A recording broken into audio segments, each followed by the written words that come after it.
það rosalega freistnivandi í skipulagsmálum almennt að hleypa bara stað uppbyggingu í aðri byggðar eða eitthvað staðar sem engin byggð fyrir vegna þess að það einfaldara, það fljótlegra og það mörguleiti þar alveg ódýrara. En þá komum við að þessi langtíma hugsun og þessum raun kostnaði við mismunandi tegundar af byggðarmynstri. Fyrir þig að kaupa þér íbúð út í aðri byggðarinnar á 35 milljónir eða 36 milljónir, nefni bara eitthvað dæmi.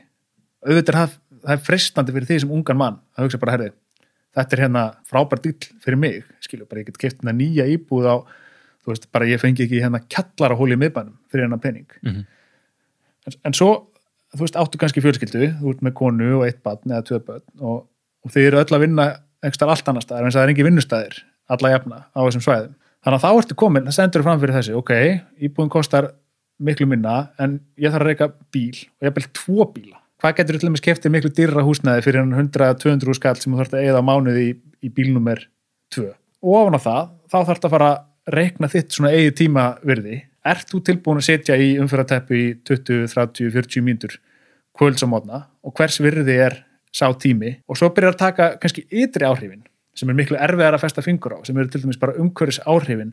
af mikilli bílaumferð. Þau byrja að taka inn þessa lýðhelsu faktora. Ég meina lýðhelsa á Íslandi, hún fer stöðugt versnandi. Stöðugt meira álag á heilbrigðiskerfið. Að stórum hluta bara vegna kyrrsetu.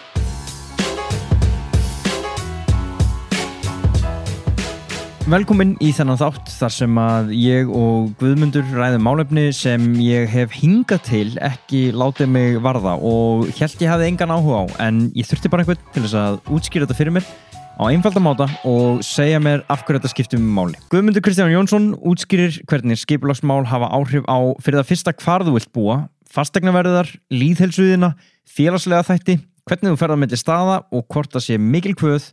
eða bara ánægjulegt. Þátturinn sem áður í boði upplýsingatækni fyrirtækisins Origo ásamt annara styrkra stóða þáttarins. Gummi til dæmis einn af þeim sem komin í döðlu möndlu kókossmjörs grifjuna.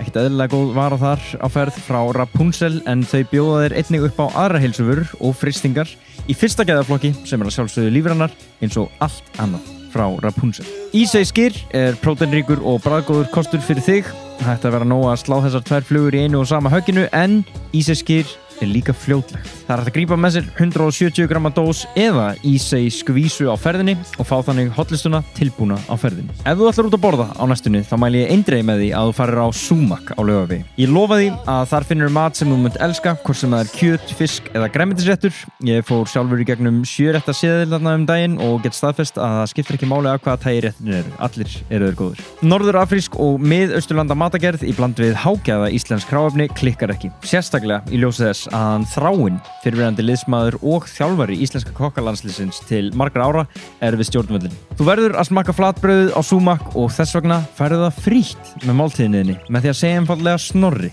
við þjónin. Njóttu vel, segi ég nú bara. Ólífahjónin Ása Reyins og Emil Hallfreðs hafa nú gengið skrefinu lengra í ólífumaníu sinni og bjóða ykkur að kaupa nýpressaða, hágæða, ítalska ólífuolíu beint úr bakarinu þeirra í Verona. Sem sagt, ólífurnar eru ræktaðar í þessum bakarið á Verona. Þau eru ekki að selja ólífurnar beint úr bakarinu. Ólífurnar eru seldar í öllum helstu verslunum landsins og ólían umtalaða heitir Terre di Oliva og að sjálfsögðu ein besta fita sem þú getur boðið líkamanninum upp á. Til allra þeirra sem drekka sykurlausa drykki þá eins gott að þið séu búin að smakka glænýja bragðtegund af kók án sykurs og bera augum nýju umbúðirnar þeirra í leiðinni. Það er ekki oft á lífsleiðinni sem kókbragðinu breytt og hvað þá til hins betra. Nú það undir þér komið, kæri hlustandi og kók án sykurs neytandi, að dæma hvort þetta sé besta kók í heimi.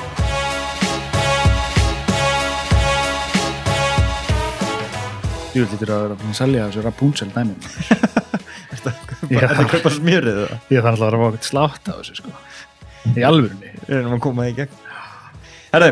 Guðmundur Kristján Jónsson, vertu hjartanlega velkomin. Þakka fyrir. Er skrítið að, bara svo ég tali fyrir sjálf á mig, þá finnst mér orðin svo borgarskipulag, deiliskipulag,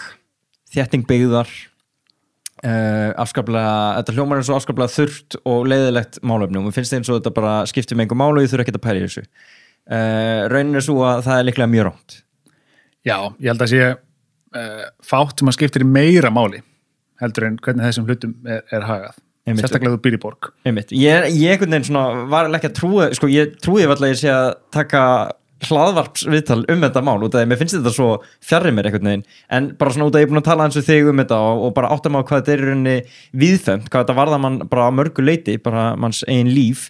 þá ert þú náttúrulega komin til þess að setja það eins yfir á mannamál og tala þetta út frá bara svona áhugaverðum vinklum. Getur það sagt áður en við höldum lengra með viðtali bara hver þín reynsla eða menntun í þessum málum er? Já, í grunninn ég húsasmiður. Já. Kanntu að vinna með höndunum? Já, ég myndi segja það. Vona það allavega, ennþá. Ég fór nú bara þess að hefðbundu leið, fór úr grunnskóla í menntaskólanum Hamarhlíð á náttúrufræðibraut og var nú svona framan af óviss hvað ég ætlaði að gera, en kemur svona framtakssamri fjölskyldu, ef svo má segja. Mikið svona framkvæmdir oft í gangi og pabbi húsasmiður og byggingatæknifræðingur og svona margir í ættinni sem hafa gaman að því að djöflast og byggja upp sumarhús og gera upp íbúðir og svo framvegis. Þannig ég hef alltaf haft svona, það er alltaf blundað í mig svona framkvæmdamaður. Þannig að í rauninni bara meðan ég er í MH þá var ég var með svona dvínandi áhuga á bóknámi á þessum árum, 18-19 ára. Þá samdi ég við mömmu og pappa að ég myndi klára stúdentsprófið en ég fengi að fara í iðnskólann í kvöldskóla og fór að læra húsmiði á kvöldin. Þannig ég var í MH á daginn og svo fór ég på Skólaöðruholt sem heitir í dag Tækniskólinn Reykjavík, hitt á iðnskólann Reykjavík og var að læra húsmiði sem var ansi skemmtilegt en þá var ég búinn með alltaf svona þessar þurru leðilega áfanga og gat bara verið í iðnskólanum að einbeita mér að bara svona smíða áfengum, bara gera eitthvað einmitt með höndunum. Og það fílaði þar? Fílaði það rosalega vel og þetta er svona já, þetta er fyrir hrun, þetta er á árunum 2005-06 og náttúrulega bara verktakabransinn og þessi byggingarbransinn var bara, það var ekkert nema kranar, hvert sem litið var, rosalega þensla í samfélaginu og maður gæti bara strax fengið hörku vinnu við þetta. Þannig að þegar ég er svona að klára þetta stúdentspróf og er að púsla saman þessi sveinsbúri í húsmiðinni, þá var bara strax brjálað að gera. Ég meina 2007 maður gæti unnið endalaust og ég sá í rauninni aldrei neitt annað fyrir mér heldur en að vera bara í þessum svona verktakabransa Okay. Maður sá bara hvað þessi kallar voru flottir á þessum tíma bara með verktakafyrirtækin og allt í gangi og alltaf einhverju nýju bílar og græjur og þetta var bara ótrúlega skemmtilegu tími. Þetta er náttúrulega, það er oft talað þessi svona fyrir hruns ár sem eitthvað svona, ræðilegan tíma en þegar ég hugsa tilbaka, verandi bara 18-19 ára að vinna sem húsasmiður á þessum árum, þetta er bara eitt skemmtilegasta tímabil lífsmíns. Já, ok. Það var bara, það gekk allt upp, einhvern veginn. En af hverju ferðu þá yfir í skipulagsmálun? Er hrunin eitthvað sem að... Svo kom hrunið. Sett eitthvað strikið reikningina? Já, svo kom hrunið. Og þá horfði maður svolítið upp á þessa sömu kalla skilabílunum, missa húsin og hörmungarnar svona dundu svolítið yfir og ég meina þessi fyrirtæki sem að var að vinna með í kringum skruppu bara saman úr því að vera bara mjög stóri vinnustæðir niðri ekki neitt og þá sá maður svona svolítið að væri líklega ekkert vitlaust að hafa eitthvað plan B. Það er svona að geti bröðli begge vona í byggingabransanum sem að maður hefur síðan komið stað að er náttúrulega raunin, það er rosalega sveiflukendur bransi og þá fór maður svona að hugsa hvort maður ætti ekki bara að fara að drífa sig í háskóla. Ég bjó náttúrulega því að vera með stúdentsprófið og foreldrar mínum ævinlega þakkláttur fyrir að hafa svona drösla mér í gegnum það en þess að það er uppi staðið þessi góðu grunnur fyrir mjög margt og þó ég fara nokkurt óna því að húsasmíðin sjálf er nú svona praktískasta nám sem ég hef farið í og svona gagnast mér best í lífinu almennt en ég fór svona að hugsa hvernig væri hægt að hvernig ég geti svona komið aftur inn í svona menntakerfið og fara að læra meira og með þennan mikla áhuga á framkvæmdum og svona verktaka byggingabransanum en líka alltaf haft svona tölvöld mikinn áhuga á pólitík og stjórnmálum og þannig ég var svona bara að googla og spjalla með þetta við hinn og þessa og komst niður á þetta fag eða fræðigrein, skipulagsfræði og sem að saminar svolítið þetta tvennt, svona þessi tvö áhuga við mín á þessum tíma sem voru svona verklega framkvæmdir og stjórnmál og, svona, og svolítið allt þar á milli og eitt leita öðru, ég fór að googla hvaða skólar kendu grunnnám í skipulagsfræði. Skipulagsfræði er yfirleitt kend sem mastersnám, þá ertu með einhvern annan grunn sem að þú veist, ýmist arkitektúr eða verkfræði eða samgönguverkfræði eða eitthvað slíkt, hagfræði jafnvel, og svo fer ég mastersnám í skipulagsfræði, en fann nokkra skóla í Kanada sem að kenna bara skipulagsfræðirinn á öllum námstöðum, þar að segja bachelorgráðu, mastersgráðu og svo doktorspróf. Og já, 2011 flytt ég til Waterloo sem er borg, svona háskólaborg rétt fyrir Toronto og hóf þar nám í skipulagsfræði við University of Waterloo sem er svona gamalt og rótgróið nám. Ég held ég sé búið að vera í gangi síðan 1968, þetta búið að vera svona viðurkennd gráða í skipulagsfræði og það reyti ég næstu 5 árum ævinar. Og er ekki rétt sem að þessi 5 ár upp á dag í dag sem að þú lukst þessu námi? Jú, það passar. Ég sá það bara að Heiða, kona mín, var að posta því á Facebook. Það hefur verið 5 ár síðan við vorum hana úti að fagna útskrift minni úr þessu ágæta námi. Einmitt. Og þú ert þarna úti, þú veist, ég meina skipulagsfræði, hvað snýst þetta eiginlega? Hvað getur þú lært þarna sem að nýtist manni hérna á Íslandi? Sko, skipulagsfræði sem slík er svona þverfagleg fræðigrein og hún er algjörlega svona, hún er sjálfstæð og hún miðar bara því að skipulagsáætlanir, við kannski komum betur inn á það eftir hvað skipulagsáætlanir eru, séu byggðar á svona freka breiðum og vísindarlegum grunni. Þannig að þú myndir spyrja mig hvað einkennir góðan skipulagsfræðing, þá myndi ég segja að hann hefði talsvert vita á arkitektúr og byggingalist, borgarhönnun, landslagshönnun. Þetta er ekki alveg það sama, svona, þú veist, annars vegar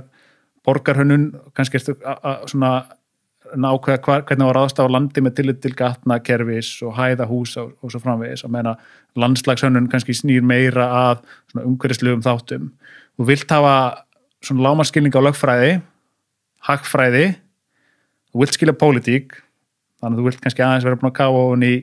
stjórnmálafræði. Svo er ekkert verra að þú hefur svona hvað maður segja, eitthvað skilning á verkfræði, allan að skilja hvernig verkfræðingar hugsa og hvernig þeir nálgast sín viðfangsefni og svo ekki síst í seinni tíð hefur allt sem við kemur á vist og náttúrufræði, umhverfisfræðum skipt stöðut meira máli. Ok, þetta er með svona marga snertifleti. Þverfaglegt. Þetta er þverfaglegt svona í alveg bara orðsins fyllstu merkingu. Auðvitað grunninn snýst bara skipulag að ráðstafa landi. Já. Þú veist, þetta er ekkert flóknar en það. Þú vilt bara geta sagt, hérna að vera gata, hérna að vera hús, á jarðhæðinni að vera vestlanir og hæðinni þar fyrir ofan að vera þjónusta og svo íbúðir þar fyrir ofan. Eða hérna er gata, hérna er raðir af einbýlishúsum, parhúsum. Þú veist, í rauninni snýst skipulag bara þetta. Þú vilt bara að ráðstafa landi. En síðan spilast þetta inn í þetta ótrúlega margir ólíkir hagsmunir og með árunum þá hefur skipulagsfræðin sem fræðigrein, hún er mörgleiti bara mjög ung, þá hefur hún náða svona framkvæmaransóknir og stúdra hluti, þannig að við höfum alltaf betri skilning á því hvaða er sem einkennir gott skipulag og hvernig við eigum að ráðstafa landi til að mæta svona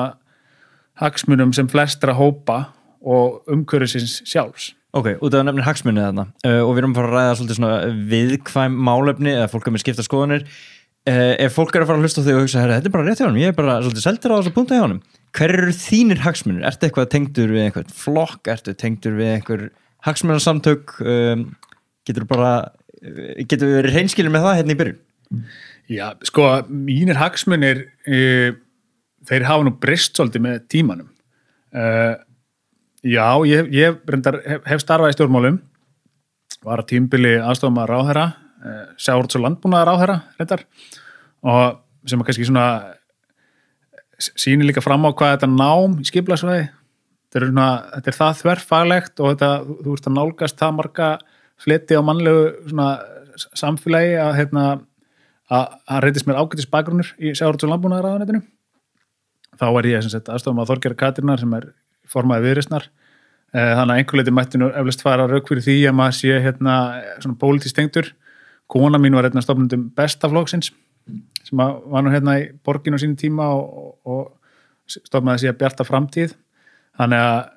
ég veist að við erum tölvöld í pólitík, en svona við lítum nú sem svo á hjónin að við séum svona bata frá pólitík í dag, við erum hætt afskiptum af stjórnmálum. Og fyrst og fremst þá viltu bara búa í góðri borg? Já, svo vann ég á tímabili á Reykjavíkurborg, vann hjá umhverfis og skipulagsvið Reykjavíkurborgar og á þeim tíma sem voru að samþykkja nýtt aðalskipulag Reykjavík sem að hansi merkilegt plagg og stór og mikil skipulagsáætlun sem að hefur haft verulega mikil áhrif á hvernig Reykjavík og hefur verið að þróast á undanförnum árum. Þannig að það er svona þetta verkefni sem að stendur mér talsvert nærri og ég er svona alla jafna tilbúin að taka slaginn fyrir. Þannig að ég er klárlega svona hlynntur þeirri stefnu sem að var sett fram meðal annars í þeirri ágætu skipulagsáætlun. Þannig að eflaust mætti kannski segja að hjarta slái svolítið þar, ég er þetta bara borinn og barnfættur Reykvíkingur en ólst bara upp í hlíðunum og alltaf búið í borgum eins og má segja, en svo á sama tíma á ég mína rættir að Reykja vestur og firði, þykir afar vænt allt mitt fólk þar og er mikill svona landsbyggðarmaður líka inn við beinið. Og ég held að það er nú kannski bara við flesta Íslendinga. Þú veist, það er ekki svona, við erum ekki með svona hardcore borgarbú á Íslandi, ég held að allir svona hafa einhverja tengingar við landsbyggðina. En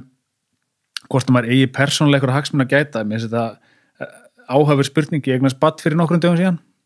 og þá var maður alltaf í farin að hugsa einhverja allt aðra hluti heldur en maður gerði áður.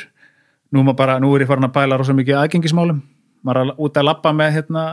barnavagn og allt í einu farin að pæla miklu meira í einhverjum köntum og kantsteinum og þú finnur hana sjálfur þér, bara jafnvel þú sést búin að pæla í þessu núna bara síðasta áratuginn. Alveg nýr, sko í rauninni svona nýr hugsunarháttur sem að færist yfir mann þegar maður fyrir að labba borgina með barnavagn. Okay. Allt í einu sko er ég orðin miklu viðkvæmari fyrir loftmengun. Þú veist, bara ég var að labba í gær eftir hringbrautinni, mér finnst það bara mjög óþægilegt að vera með nýfættan son minn ofan í svona svifryksmekkinum sem að eða svona já bílamenguninni sem að var þar sko. Og bara alla svona framkvæmdir og maður, þú veist, ég hef líka á tímabila sem ég hef ferðast mikið á hjóli og svona tekið svona bíllausa lífstílinn svolítið föstum tökum sko og þá getur maður alveg orðið vittlaus á því að byrja sig á bílum sem eru lagðir upp á gangstéttar og hindra hjólastíga og blokka svona leiðir fyrir gangandi og hjólandi. Þannig að, og svo er ég bara mikill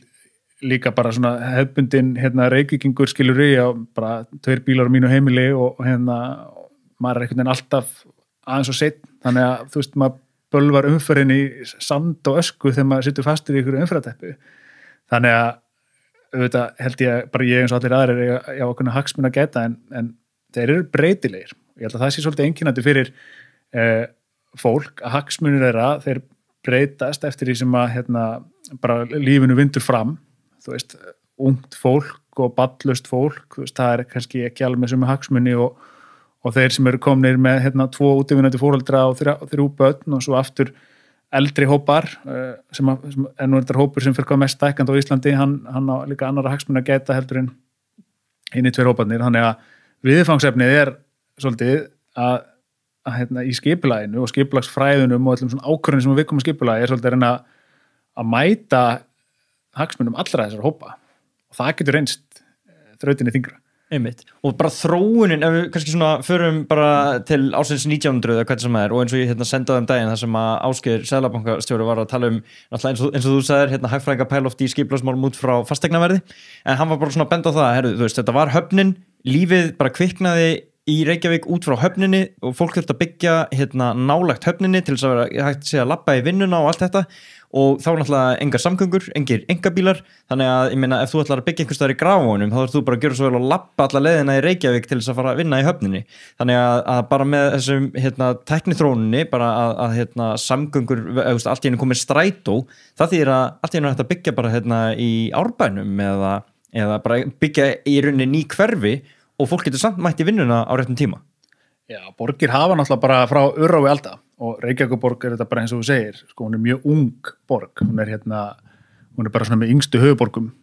í heimi, en borgir hafa alltaf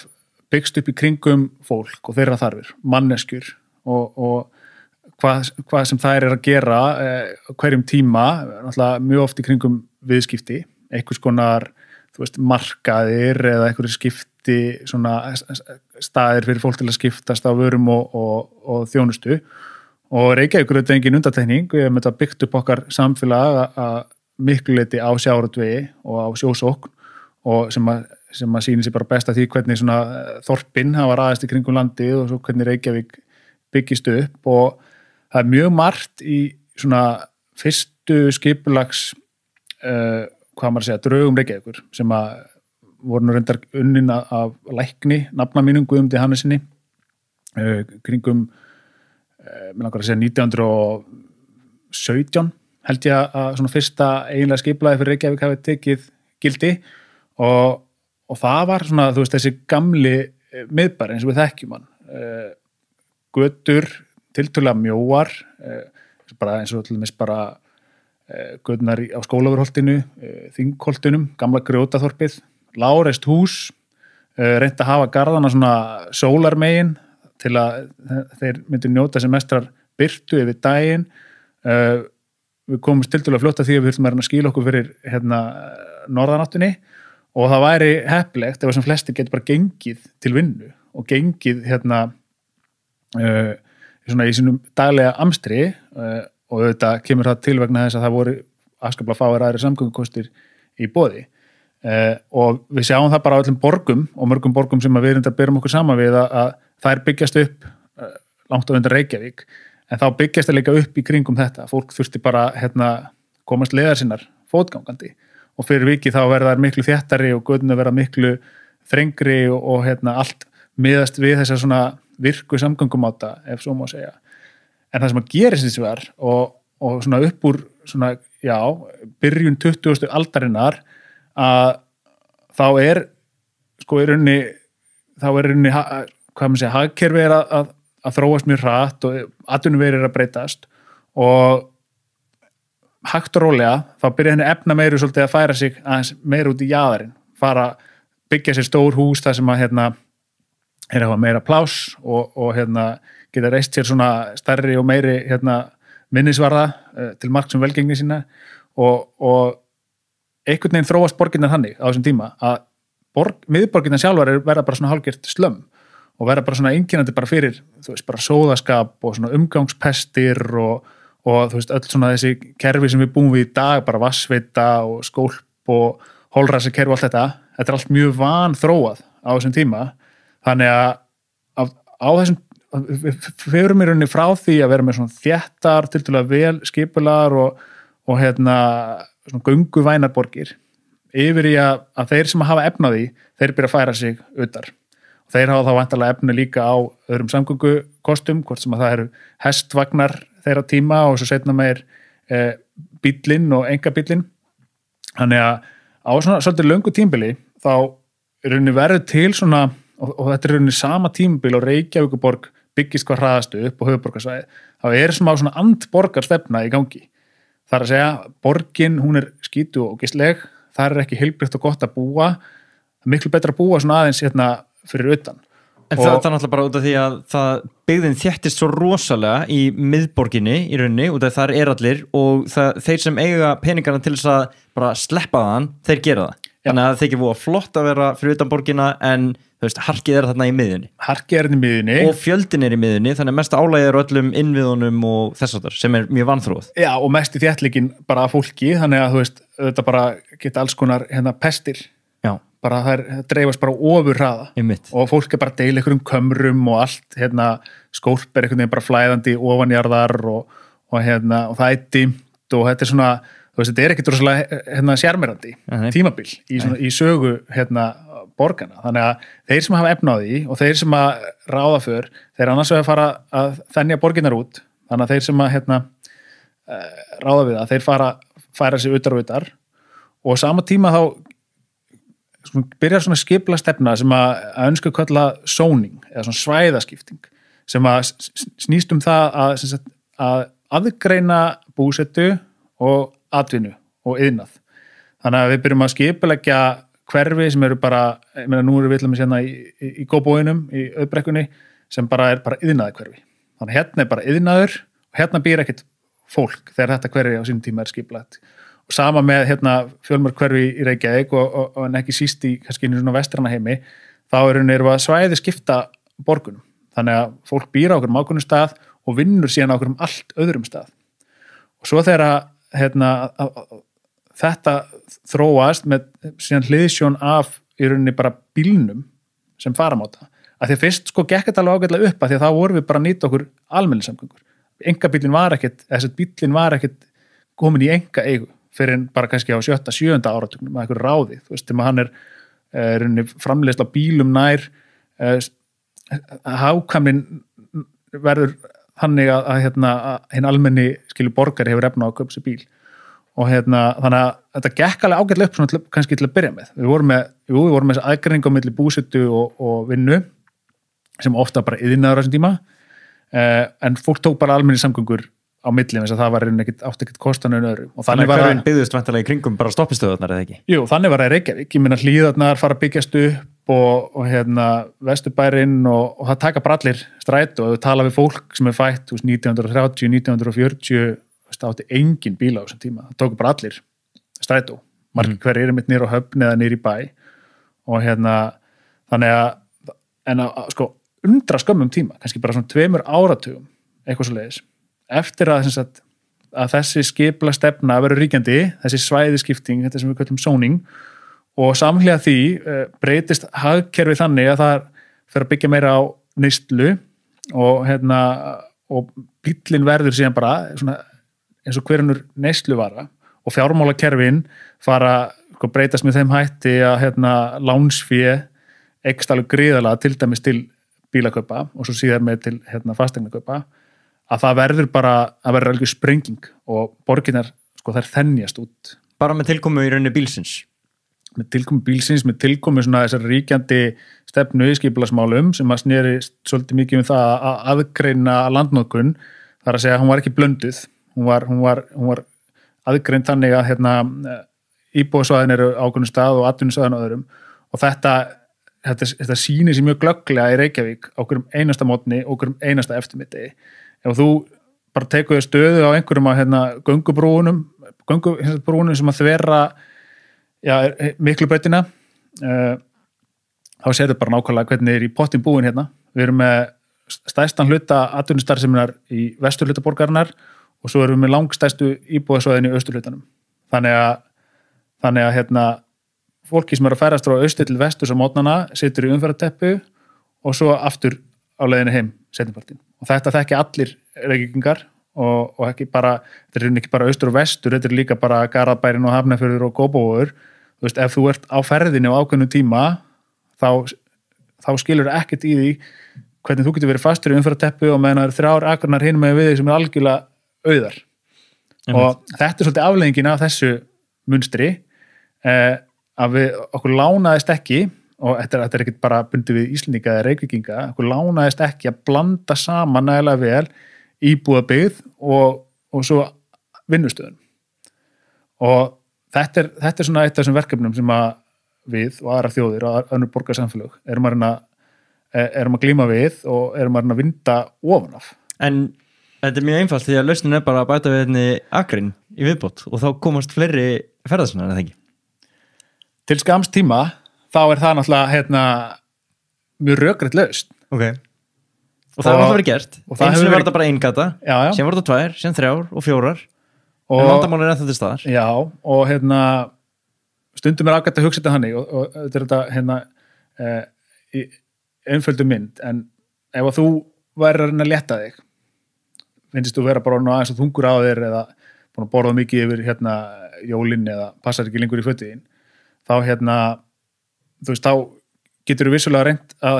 bara bæta við götum á beltið þitt og það skapar alveg, þú veist, eitthvað smá svigrúm í eitthvað tíma, þú veist, það er hægt að svona aðeins lengja í hlutunum en þú ert ekki að ráðast að rót vandans. Ok, og rót vandans ertu að reyna að gefa þig skinn að það sé þetta zoning eða? Rót vandans, sko, er ekki einhlít og skipulagsmál eru þess eðlis og eins og við bara vorum að ræða áðan, sko, hvað þetta eru margir ólíkir þættir sem að skipulagsfræðin snýstum, hvað þetta eru margar svona faglega greinar sem þurfa að vinna saman en ein af stóru ástæðinu fyrir því að við erum með samgöngukerfi í Reykjavík og höfuðborgarsvæðinu sem sprungir, það bara, það annar ekki álægi lengur, að já, við höfum skipt borginu ómikið upp. Fólk þarf að ferðast allt og langa vegalengd frá heimili sínu til vinnu. En byrju, þú veist, síðan, en við erum að tala kannski max 20 mínútur frá Hafnarfirði niður í miðbæ og síðan maður með eitthvað í London sem bara í einhverja klukkutíma á dag í samgöngum og við erum að kvarta við að þetta sé of langur tími. Það svona perspektíf, já. En á móti kemur, þá getur maður hugsað með að segja, við búum í mjög smári borg. Skilur, við erum ekki höfuðborgarbúar, þú veist, við náum ekki 300.000, sko. Þarf þetta að vera svona? Þú veist, áttu, þegar þú er ekki kostun við það að búa í svona lítilli borg, að þú ættir að geta komist mun fyrr á milli staða. 20 mínútur eru, sko, sinnum 2, það eru 40 mínútur á dag, það er drúgu tími, sem að ég held að flestir væri til í að eyði eitthvað allt annað, sko. Bara að vera tíma með börnunum sínum eða vera út að hreyfa sig eða sinna einhverju áhugamáli. Það er gríðarlega mikið fengið með því að stytta ferðatíma. En það er alveg rétt hjá þér að íbúar í öðrum borgum og ég bjó tíma í Toronto í Kanada sem eitt svona þéttbýlasta svæði í Norður-Ameríku að vera einn stærsta borg þeirra heimsálfu. Það ertu, þú veist, kipið ekkert uppi að vera 1,5 tíma á leiðinu vinnuna á mótnana og aftur heim á kvöldin, sko. Í samgöngum. Það er 3 klukktímar á dag, sko, sem að var stundum að taka, bara að fara fram og tilbaka, sko. Einmitt. En það samt, sko, það búið að koma samgöngum inn í þetta og við ætlum að koma aðeins inn á það eftir og bara pælingar með strætó og borgarlínu og allt þetta. Það samgöngur til staðar, en tíminn samt lengri á milli staða. Fer náttúrulega sjálfsög eftir hvert þú ert að fara og hvar þú ert staðsettur til að byrja með. En ég bara svona, út af við vorum aðeins að fara á rót vandans, sko. Hvað er að klikka þar, sko? Er það kannski allt önnur umræða? Nei, alls ekki. Þetta er bara nákvæmlega sama umræða og það er einmitt bara mjög gott að horfa til norður- og amerískra borga sem að við höfum svolítið svona fyllt í gegnum tíðina í okkar skipulagsmálum, sérstaklega svona kannski fyrir svona 40-50 árum síðan að því að þær borgir hafa einmitt svona, ef svo má segja, það er svolítið búið að full reyna þessa lausn sem að þú nefndir hann áðan í þeim borgum. Skilur, það er ótrúleg tilfinning að sitja til dæmis í umferðarteppu í Toronto eða LA eða Houston og þú ert kannski í miðjunni á 10 akreinum og það eru allar stút fullar. Ég hef upplifað þetta, sko. Þetta er magnað og bara eins og í Los Angeles við að keyra, sko, við lögðum að staðinn svona klukkan 4:30 nóttina til þess að losna með mestu umferðarteppuna og hún var alveg eins klukkan 4:30 nóttina og þegar við fórum 8 deginum áður. Já. Og maður þú veist, og akreinar eftir akreinar og þetta er bara eins og einhver listaverk mislagu gatnamótin og hvernig þú mæti þessu og carpooling akreinar og allt þetta, það er bara allt út í malbyggið þetta. Þú byggir þig bara því miður, ekki út úr umferðarvandan. Eina sem þú getur í raunverulega gert og þetta hafa þessar borgir komist að og eru þar alveg í allar komnar á þessa braut að reyna að breyta ferðavenjum. Það gengur bara ekki upp að meiri hluti fólks sem í Reykjavík svona kannski ekstra bilinu 55-60% ferðist á eigin bíl. Það er nær ómögulegt að byggja upp samgöngukerfi þar sem að hlutfullin með þessum hætti. Þú áttar þig bara á því þegar þú ert úti í þessum stóru borgum og auðvitað það ekki sambarlegra tillitinu til að þetta er svona mega city, þarna búa 10 milljónir plus fólks en samt sem áður þegar þú situr í umferðarteppu og með 5 akreinar hægra megin við þig og 5 akreinar vinstra megin eða eitthvað þaðan að meira og það er allt stappað, þá hugsar ekki bara, hérna vantar bara eina akrein viðbót. Þá myndir nú aldrei létta á þessum hnút, sko. En það hendi því fram í svona smá hæðinu út af að maður er augljóslega alltaf að sjá bara það er verið að tvöfalda þessa braut og tvöfalda þessa braut og síðan ætlum að byggja þessa braut og hún fer þarna yfir og bara vandamálið ennþá til staðar. Já, en að því sögðu, þú veist, það er alveg 100% einhver tækifæri í samgöngukerfi Reykjavíkur þar sem að einhver auka akrein geti liðkað heilmikið til eða einhver auka beygjuakrein eða jafnvel í einhverjum tilfellum meðsla gatnamót. skilur við mögum ekki alveg nálgast þetta út frá bara einhverjum trúabröðum og þú veist og mér finnst mikilvægt í þessu samhengi að við tölum bara við erum að tala samgöngukerfi, skilur við, þetta umræðan á Íslandi og víðast hvar annars staðar, hún verður mjög hratt mjög pólariseruð, skilur við, það er að segja þú veist, það eins og framkvæmdir eða fjárveitingar í þá almenningssamgangna sé einhvers konar aðför að þeim sem hafa valið sér einkabílinn eða fjölskyldubílinn eða heimilisbílinn eða hvað allt kallan sem faramáta. En auðvitað þetta ekki þannig. Þú veist, við verðum að nálgast þessa hluti bara út frá samgöngukerfi og það þarf að samanstanda af almenningssamgöngum. Það klárlega af innviðum fyrir bara bílaumferð og almenna bílaumferð. Það fjöldi fólks, skilur við bara, ég get bara tekið sjálf á mig sem dæmi, ég hafandi starfað sem húsasmiður í mörg ár, þú veist, ég get ekki starfað sem húsasmiður á sjálfstæð starfandi allavega á reiðhjóli eða í strætó, maður bara með fullt af verkfærum og svo framvegis og þú veist, og þannig verður það áfram ókomna tíð, þannig að við verðum að hafa innviði fyrir almenna bílaumferð, en svo þurfum við líka að hafa innviði fyrir hjólandi og við sjáum náttúrulega, við erum að sjá algjör springingu í bara svona þeir sem að kalla örflæði sem eru þessi rafmagnslaupahjól og rafmagnshjól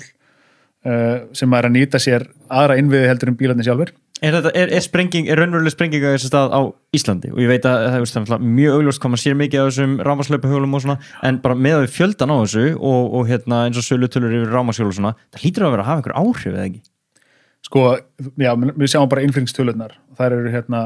ótrúlega áhugaverðar. Þetta hins vegar, sko, eðli þessara ferða hins vegar þannig að þetta eru stuttarferðir, þannig að þetta ekki að hafa kannski þau áhrif sem að myndi ætla á þessar svona grunnsamgöngur, það er að segja til og frá vinnu, kvölds og morgna. En þetta klárlega þetta að hafa áhrif á, það væri mjög gaman að sjá hvað áhrif þetta að hafa á bara notkun leigubíla. Algjörlega. Að því að við sjáum bara í miðbænum á kvöldin, ekki sístum helgar, gríðarlega mikið notað og ég svo sem kannski ekki endilega mæla með því að fólk sé undir áhrifum að nota þessi tæki, en þetta er svona í öllum svona styttri ferðum þar sem að fólk myndi annars vegar kannski nota bíl og í svona frítíma sínum þá er þessi hjól í mikilli notkun og ég tala bara út frá líka bara sko mínu heimili, það sem einn 13 ára og annar 16 ára, ég bara valla þurft að skutla þeim eftir að hopp byrjaði. Já, einmitt, og þú ekki þurft að fara á bílnöðunum út á akreinar bara til þess að fara á einhvern stað A og aftur síðan tilbaka á B? Nei, ég get bara með góður í samvisku ef ég nenni ekki að skutla þeim eða geta ekki eða bara vil það ekki, bara sagt þeim að taka bara hoppjól og finn bara rækilega fyrir því á kreditkortinu mínu, af því að þetta er ekki ókipis þetta er ágætis business í þessu. Einmitt. En á móti kemur sem er svolítið svona áhugavert og eitthvað sem ég held að við ættum að hugsa að þeir vilja helst ekki hjóla lengur, sem er eitthvað sem við gerum sem börn og unglingar, maður var alltaf bara hjóli sem er frábær hreyfing, heilbrigð og góð hreyfing fyrir fólk á öllum aldri en ekki síst börn. Núna er einhvern veginn svona allavega línan í Vesturbæ Reykjavíkur bara að hoppa. Það er engin, eins og að segja, það er engin hjóli lengur. Sko, þetta er náttúrulega, og ég held ég að við nefndi þetta einhvern tímann áður í einhverju podcasti, en þetta er bara svo viðeigandi. Yuval Noah Harari, hann skrifaði Sapiens bókinni, bara eitt af bara lögmálum bara manns eðlisins er það að luxuries become necessities, bara þú upplifir eitthvað luxus eins og það bara geta sendt tölvupóst á einhvern og hann bara fær skilabúðin og síðan allt í einu ertu bara að byrja að reiða þig á það og síðan allt í einu gerur ráð fyrir því bara, og ef þetta tekið burtu frá þér þá bara vera að skerða líf þitt meðan þetta var bara einhvers konar blessun og þú getur bara sendt tölvupóst þegar þú upplifir þetta fyrst eða hringt símtal eða hvað hann komist inn á neti. Það er bara sama að gerast með einkabílinn. Ég meina, ef þú venst einkabílnum þá er allt annað í rauninni síðra út af því að þú vilt ekkert gefa upp þannig að gegja faramáta, bara geta farið og sest upp í þín eigin bíl og keyrt hann hvert sem er. En er þá ekki smá og fattar hvað ég er að fara að við þurfum að gefa upp einhvers konar luxus til þess að bara borgin funkar betur. Það virðist allan að vera raunin. Þarna eru tvær leiðir. Það er ein svo að þrengja að einkabílnum, aðförin að einkabílnum eins og mikið er rætt og líka að gera aðra kosti fýsilegri, eða ekki? Jú, þetta er rauninni frábær dæmi sem hún nefnir, þú veist, hvort sem það er tölvupóstar eða bara samskipti yfir internetið, skilur við, hvort snjallsíminn, fartölvan, allt þetta, sko, það sem er svo áhugavert með samgöngur að maður ber þróun í samgöngum saman við til dæmis fjarskiptatækni, þá erum við búin að upplifa hérna á síðustu 20-30 árum algjörlega ótrúlega tíma. Skilur við, ég meina, þú veist, ég er ekki hári í aldri, en ég man samt alveg eftir ég að hafa verið að hringja inn, þú veist, á netið og þá var ekki hægt að nota heimasíman og veist, allt gerist sko á okkur svo lötur hægt að þú veist, maður var heil og hálfu kvöldin bara að þú veist, skoða einhverja ljósmyndir á netinu, skilur við, þú veist, yfir í dag bara, nú er krafan bara orðin, þú veist, liggum við bara 5G, skilur við, ef að nettengingin heima á mér fer niður fyrir svona 800-900 megabæta á sekundu, þú veist, þá eru bara þessi unglingsdrengir sem að stríma yfir netið, skilur við, að spila töluleiki, þú veist, þeir veit ekki hvert er ætla, skilur við. Og sama þetta við öll samskipti, ég meina, þú veist, bara hvort sem það eru smáskilaboð eða símmerkingar og þú veist, maður getur bara rekið fyrirtæki í, þú veist, ólíkum heimsálum, nánast óháð búsetu og svo í talningi bara núna síðustu 18 mánuði í þessum heimsfaraldri, hvernig bara, þú veist, þessi fjarfunda tækni og allt þetta, Zoom og Teams og skilur Google Meets og hvað þetta heitir allt saman, þetta er bara gjörsamlega gjörbreyta líf okkar. Sama tíma hefur í rauninni orðið mjög lítil þróun samanborið við þessi risastóru stök í samgöngum. Bíllinn er bara nokkurn veginn eins og hann var, þú veist, fyrir 30 árum síðan, auðvitað tæknin orðin fullkomnari og þeir eru miklu sparneytnari og þú veist, alls konar þú veist, sérstaklega núna með tilstilli rafmagnsbíla og fleira, þú veist, það er alls konar gerjun í þessu, en ekkert á sama kalibri og þú veist, þessi tækni sem við vorum að ræða áðan. Nei. Þannig að það sem að er, og það er oft gagnrýnin sem að bara svona stór samgönguverkefni eins og til dæmis borgarlínan er að fá á sig, sjálfakandi bílar, þeir eru bara handan við hornið. Já, akkurat. Þú veist, af hverju eru það af hverju á að fara að koma einhvern 19. aldar samgöngum á það, þú veist, almenni samgöngum, af hverju eru verið að fara að fjárfesta 20 milljarða í einhverju slíku kerfi, þegar við verðum öll bara á sjálfakandi bílum eftir örfá ár. Já, og bara bíllinn keyrir sjálfur með í vinnuna og síðan lappar þú inn í vinnuna og þú sendir bílinn og hann bara starfar sem leigubíll á meðan að þú ert í vinnunni og kemur síðan og sækið eftir og skuttlar heim og þú lætur hann í hleðslu og síðan fer hann og skuttlar einhverjum öðrum. Það er bara svona Elon Musk er alveg búin að kynna ágætis pælingar í tengslu við þetta. Já, og fleiri og þú veist, það vantar náttúrulega ekki að öll stærstu bílafyrirtæki og tæknifyrirtæki heimi, ég meina Google náttúrulega líklega fremstir í farabóti í þróun sjálfokandi bíla með sitt félag sem heitir Waymo held ég. Þú veist, það eru öll þessi stóru fyrirtæki eru þetta veðja á þessa sjálfokandi tækni og þegar ég var að nú er orðin 10, 11, 12 ár sinni ég byrja að læra skipulagsfræði og þá var þetta nákvæmlega sama umræði í gangi. Þú veist, bara 2015 þá verða bílarútni nær sjálfvakandi 2020, þá ert þú bara að fara að vera í aftursætinu, skilurðu, sama hvað, þú veist, 10 ár síðan. Ég var að kaupa með nýjan bíl í, við vorum að fá okkur nýjan bíl bara fyrir 2 vikum síðan, bísna fullkominn með mikið af svona sjálfvakandi tækni, hann er bara úti að aga í íslensku vegakerfi, sko. Já. Þú veist, virkar fínt á Reykjanesbrautinni eða Vesturlandsveginum, þú veist, það sem aðstæður eru bara sérstaklega yfir sumarið algjörlega fullkomnar. Og svolítið einfaldar líka. Einfaldar, þú veist, með línur beggja vegna, allt voru vel merkt og svona viðráðanlegt, sko, engar þveranir, skilur að gangandi vegfarandum og svo framvegis. Þá er þetta bara að fara að virka nokkuð vel. Og maður sér bara á þessum prófunum úti, bæði, þú veist, í Arizona og Kaliforníu, þetta er svona þessar sjálfvakandi bílatilraunir fara flestar fram þar. Þú veist, þá er þessi bílar alveg farnir að keyra, skilurðu, sérstaklega afmörkuðum svæðum og afmörkuðum leiðum, en við erum ekki nálægt í að sjá þessa tækni hafa þau áhrif sem að henni hefur verið ætlað að hafa fram til þessa. Nei, og maður þóru nú sjálfnast að veðja gegn tækninni sko og hafa það eftir sér en það sem er náttúrulega mjög spennandi þetta líka er eins og þú tala að skipta akrein eða stýra sig sjálfur og náttúrulega sem gæti verið bara bílandi séu betri því að bremsa ef einhver aðskotarhlutur skýst framfyrir stýrið eða ef þú ert þreyttur að aka eða hvað nú er en bara út af að varst að senda mér áðan með hvað forstjóri Volkswagen var að tala að bara Stage 5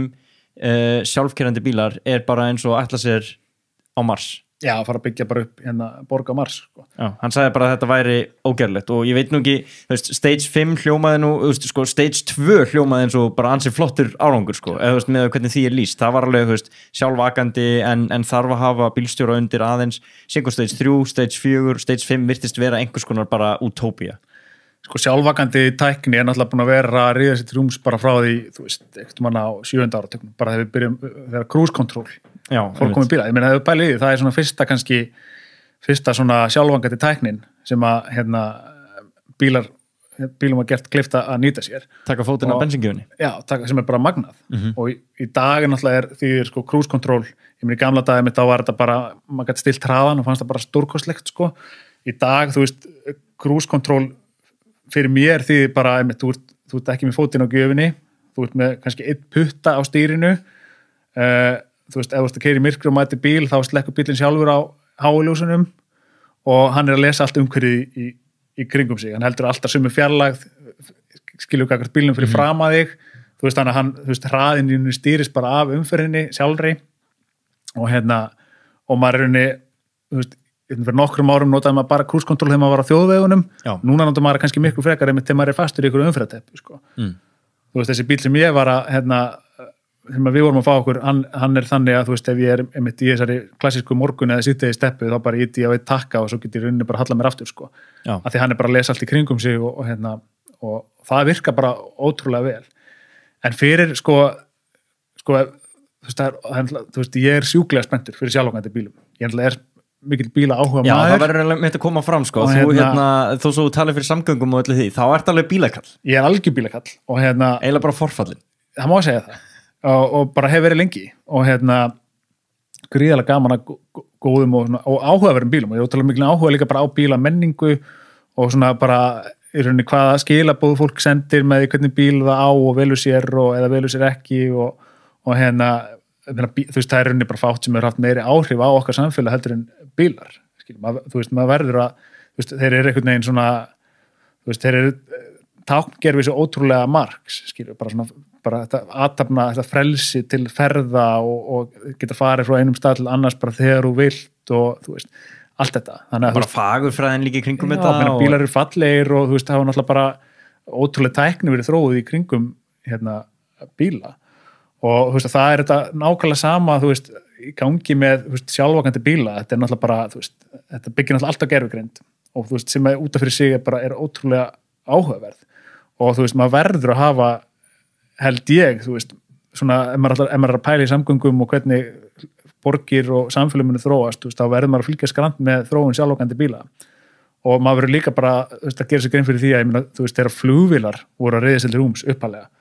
þær voru bara stórhættulegar. Já, ætla bara að senda einhverja stáltúpu upp í loftið bara og með farþega. Já, bara vita gagnslausar, skilurðu, og einhver leiti hefur þróun í sjálfvakandi bíla ekkert verið, hún hefur ekkert verið ósvipuð, þetta er bara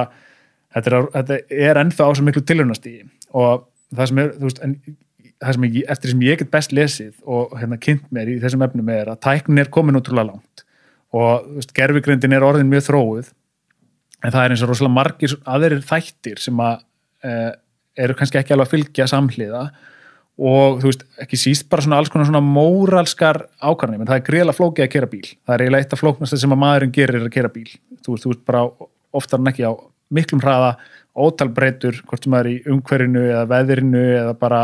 fólk sem út að tala við eða svo í talningum, síman og allt þetta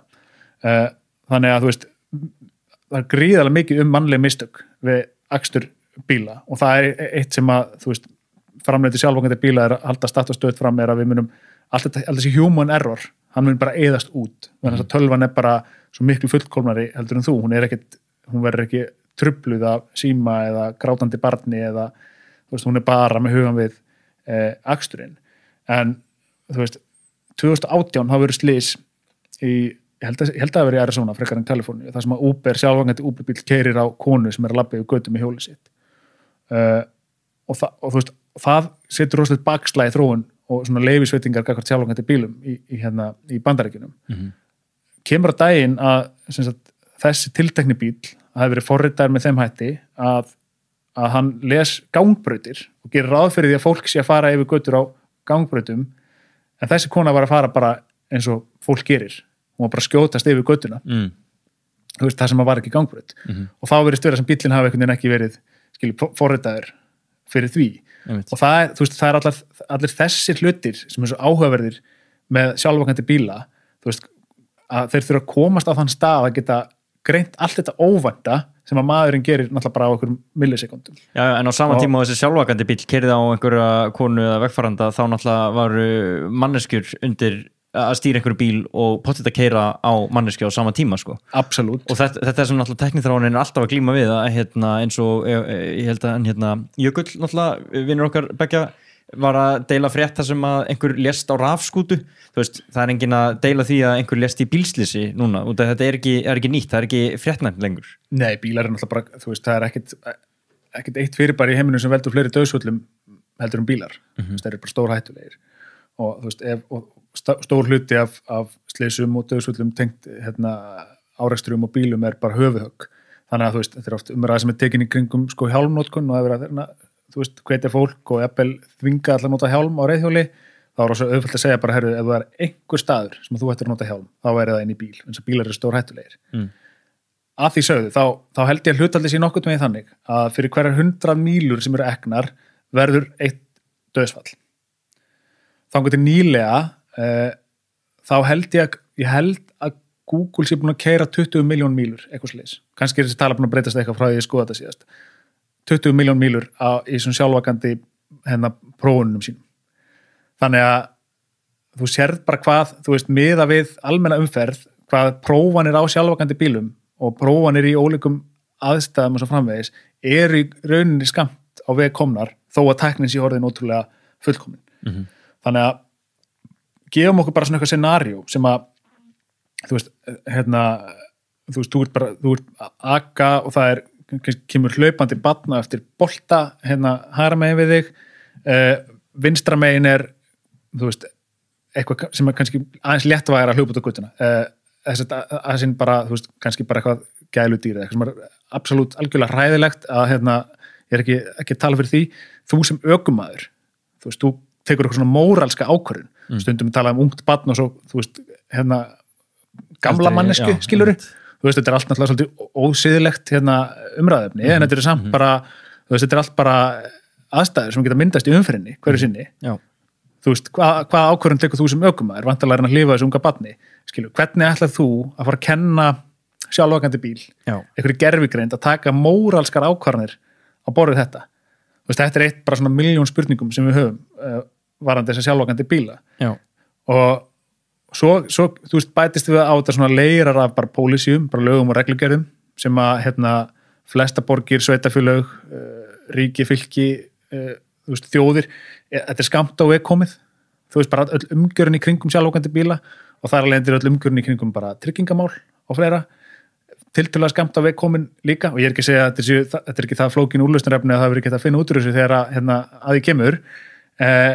og svo eru ákveðin svona öryggistætti líka, bara svona netárásir, svona cyberattacks, skiluru, þannig að þetta klikkað, skiluru, ef þú getur bara, ég sjáum bara hvað alls konar hakkarar eru færir að gera í dag, þú veist, ég er bara með eitthvað Garmin úr á höndinni, þú veist, hvað ár síðan það var brotist inn í gagnalega hjá Garmin og þeir eru bara með hjartsláttin þinn núna í byrni, þeir eru bara að fylgjast með kvíldarbúlsinu mínum, sko, sjá hvað hann er hækkað því ég er að tala um samgöngumál, en þú veist, allir svona þættir. Algjörlega. Þú veist, þetta er allt ennþá svolítið óljóst en kannski það sem skiptir mestu máli í þessu að mínum að út frá bara talandi sem skipulagsfræðingur og maður sem hef starfað við skipulag borga og er mikið að stúdera þú veist, bara samfélög og borgarsamfélög ekki síst og það er náttúrulega kannski einna helst það að til þess að sjálfvakandi bílar eigi að fara að hafa þau þú veist, tilætluð áhrif varandi bara flutningsgetu samgöngukerfisins, þá mega er náttúrulega ekki verða bara eins og hver annar bíll, skilja, því að bíll er náttúrulega bara alltaf bíll, hvort sem það er einhver keyran eða ekki og það sem við vorum að tala áðan er að, að við verðum að fækka bílunum í umferðinni, skilja, því að við bara í Reykjavíkurborg í dag er helmingur borgarlandsins er undir umferðarmannvirki. Það er sturlun. Það er bara 50%, skilju, af mjög verðmætu landi sem er takmörkuð auðlind. Þannig að sjálfakandi bílar eða ekki, við verðum að draga úr bílaumferð, gott og vel. Við erum alveg með tækni í dag, svona deili hagkerfi, skilju, deili hagkerfi og hefur henni búið til tækni sem að gera okkur kleift að deila bílum og deila öðrum samgöngumátum, en við þarf okkar til bíla, nú veit ég hvernig þú nota bílinn þinn, en flestir nota bílinn sinn bara svona eins og veski, skilju, eða úlpu, bara geima alls konar drasl í honum og geta bara einhvern veginn ekki, ánans verið. Þannig að ef þú ætlar að selja mér það að sjálfókandi bílar er að fara að leysa umferðarvanda með svipum hætti og til dæmis öflugar almenningssamgöngur geta gert, þar að segja leyst af hólmi aðra bíla í umferðinni, þá þarf þú að ná fram viðhorfsbreytingu og lífstílsbreytingu á meðal fólk, þar sem að byrja að deila bílum og þá er náttúrulega raunverulegur sigurinn. En sú tækni er öll til staðar í dag og við sjáum það hjá Uber og við sjáum það hjá Lyft og þessum stóru samgöngufyrirtækjum vestanhafs og Evrópu og víðar, að þessi svona car ridership program, þau virka bara ekki rosalega vel. Vegna þess að fólk bara eins og þú varst að segja áðan, fólk vill bara vera á sínum bíl. Það vill bara fara þegar það vill og koma þegar í hendar og það vill bara geyma dótið sitt í bílnum. En þá er ein lausnin, já, ok, ég veit ekki, það er allan að eitt ráð sem er gripið til, er að þrengja að þessu, gerir þetta ekki að svona ótrúlega miklum luxus og bara svona, ef við fókusum svolítið á út af því að ég held að sé nú oft þannig að maður nennir ekki að breyta neinu nema maður sjáu ávinningin af því, hvort sem maður er bara að koma sér í form að bara þú sért með eitthvað á hinum endanum sem er langað til þess að ná eða sér eitthvað ávinning bara einhverju ein hagsmuni, kostnaðurinn til dæmis við það að eiga bíl er rosalegur. Hluti sem að fólk er mikið að pæla núna, fasteignaverð. Ég meina, fasteignaverð hefur mótast gríðarlega mikið af bara samgöngum og allir þess sem þú ert að segja og síðan kannski þriði punkturinn bara lýðheilsumál sem að mér finnst mjög áhugavert tekið og þú ert kannski búin að opna augum mín aðeins fyrir þessu. Ef við kannski fara fyrst í bara kostnað einkabílsins. Það er gríðarlega dýrt að reka bíl en það er bara normið á Íslandi. Það er bara mjög basic að allir eigi bíl og bara borgi þessi mánaðagjöld og fasta einhverju 100 áskalla á ári fyrir það að eiga þennan bíl. Já, meirinn það, ég held að kostið er allt til tekið. Tryggingar og bifreiðagjöld og eldsneyti og dekkjagangur og viðhald og svo sjálf rýrnunin á bílnum, þá er þetta aldrei undir 1 milljón á ári. 1,5 jafnvel. Pæsti því? Þeim er meira þegar eftir því sem bíliðin er dýrari. Já. Þannig að það er gríðarlega dýrt að eiga bíl og það er eitthvað sem er kannski ekki nógu mikið talað um. Ef við hugsum út frá fasteignaverði og hvernig við byggjum upp borgina með tilliti til þess að sem er mjög mikið umræðin í dag að fasteigna fer stöðtækandi, mikið talað um að sé erfiðara sérstaklega fyrir ungt fólk að komast inn á markaðinn, erfiðara heldur en áður. Er það saman á því? Ég held að það hef alltaf verið erfitt að komast inn á fasteignamarkað. Já, sama allir segja. Og það er ekkert sem er bendið til þess að svo sé ekki. Ég held að það sé bara, en við erum alltaf í núinu einhvern veginn út frá okkur eigin veruleika og það er alltaf verið að tala um þessa íbúð, ég meina hún kostaði hann keypti hann á 15 milljónir árið 2003 og bara hún var að fara 37 í, þetta er alltaf sama umræðan og þetta er þetta áhuga að vera óbúslega mikilvæg umræða og það sem að kemur mjög oft upp úr dúrnum þegar rætt er fasteignaverð og skipulagsmál er að það sé lóðaskortur, að það sé verið að leggja of mikla áherslu á þéttingu byggðar, það sé verið að byggja of dýrum svæðum, jafnvel svæðum sem eru ekki hentugt til uppbyggingar, þannig að byggingakostnaður er hár og lausnin sé að auka lóðaframboð. Og þá komum við svolítið að svona samgöngu kostnaði og hvað kostar að reka bíl. Jú, það væri hægt að brjóta nýtt land í jaðri byggðarinnar. Ég meina, við búum á Íslandi, við erum tiltölulega fámenn þjóð, mjög fámenn þjóð í risastóru landi auðvitað ótrúlega freistandi að hugsa bara með sér, við getum bara leyst þennan vanda hérna, bara alveg eins og þú hugsaður í umferðinni, þetta bara tökum hérna búin til eina akrann í viðbót, þú veist, það bara léttist á þessu öllu og allt gengur miklu betur. Þannig að þú ert líkaði saman að bæta við akrin að byggja bara aðeins utar, bara... Það ekkert ósvipaður hugsunáttur, brjótum bara nýtt land hérna, þú veist, bara aðeins fyrir utan Hafnarfjörð eða Kópavog eða Garðabæ eða, þú veist, Mosfellsbæ eða, skilur... Í staðinn fyrir þá að kannski byggja auka hæð og ná öll húsin í skeifunni? Eða? Akkurat. Okay. Þétta byggðina? Þétta byggðina. Það sem fólk á við þegar segir þétting byggðar? Já. Okay. Það þú veist, þétting byggðar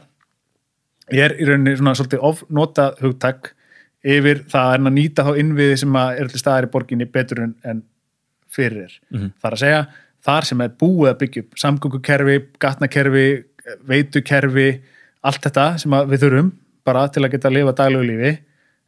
reynum að byggja frekar íbúið þar, heldur að þurfa að fara að setja upp einhver ný kerfi og byggja upp einhver nýja innviði einhver staðar annar staðar. Hljómar rökrétt. Það hljómar rökrétt en á sama tíma, þú veist, er alveg skiljanlegt og fyrir uppbyggingar aðeila fleiri að það miklu flóknar að byggja inn í meiri borg. Þú ert bara til dæmis fastur í þessari umferðteppu á mótnana og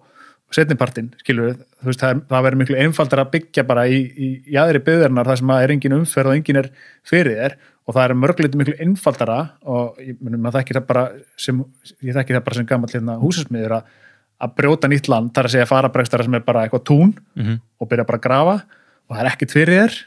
og þú veist, engin vandamál, það engin einhverju bílar sem í einhverjum bílastæðum, þú veist, þú getur bara eða skilur sem að blokka eitthvað eða þú getur bara komið steipubílana og vörubílana og þetta bara, þú veist, bara ógeðslega gaman að bara keyrum, þú veist, nýbyggingar hverfi, skilju, það bara svona, snýst bara alltaf að koma þessum húsum upp í jörðinni, þegar þú ert að byggja inn í meiri borg, þá ert í mjög flóknari aðstæðum, þú veist, þú getur ekkert bara stungið niður skóplu, þú veist, það bara 90% líkur á að þú hittir á einhverja lögn eða einhvern rafmagnsstreng, skiljuru, og þú þarfst að fá leyfi fyrir öllum fjandanum, skilju, þú mátt ekkert bara setja niður einhvern vinnuskúr eða einhvern gám bara út á miðri götu eða skilju yfir einhverja gangstétt og bara, þú veist, flækjustíð alltaf svo miklu herra, sérstaklega þú ert að byggja inn í miðborginu og þú sér það bara þú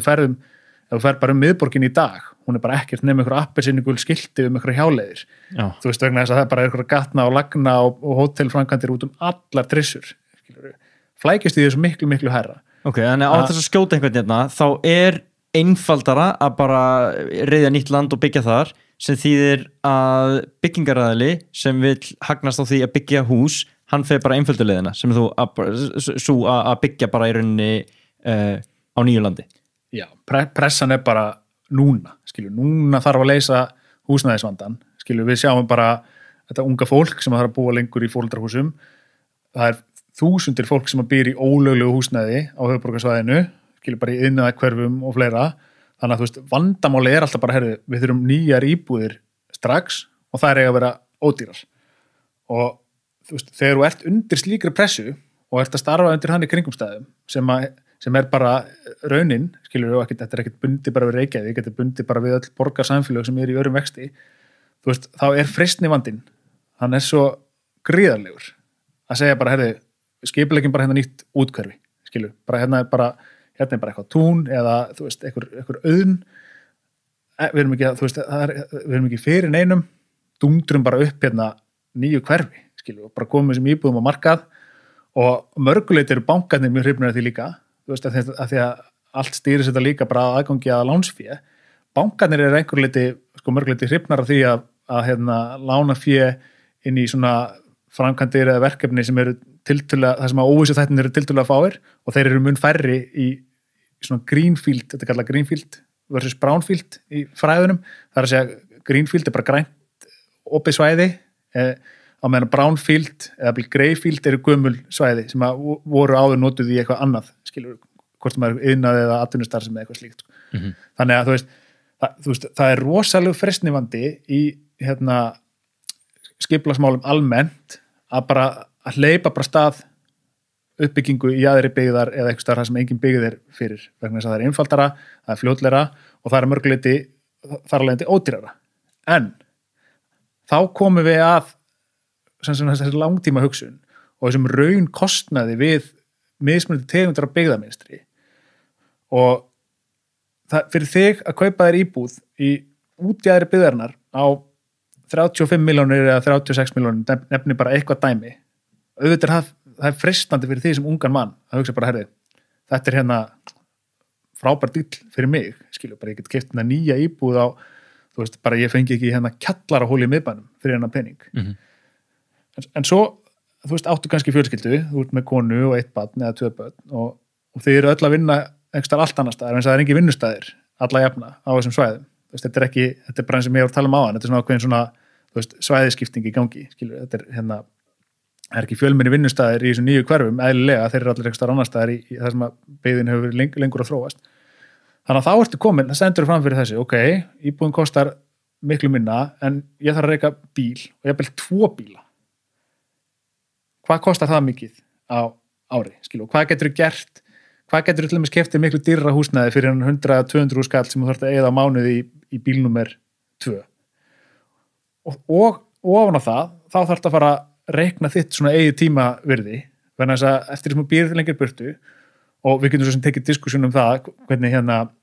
atvinnulíf er að breytast bara eins og maður sér eftir COVID, hvort að fólk þurfi yfir höfuð að vera að fara svona mikið til og frá vinnu, en það er kannski aðeins annað umræðefni, en þá þarfst að fara reiknin í tímavirði þitt líka. Ert þú tilbúin að setja í umferðarteppu í 20, 30, 40 mínútur kvölds á mótna og hvers virði er sá tími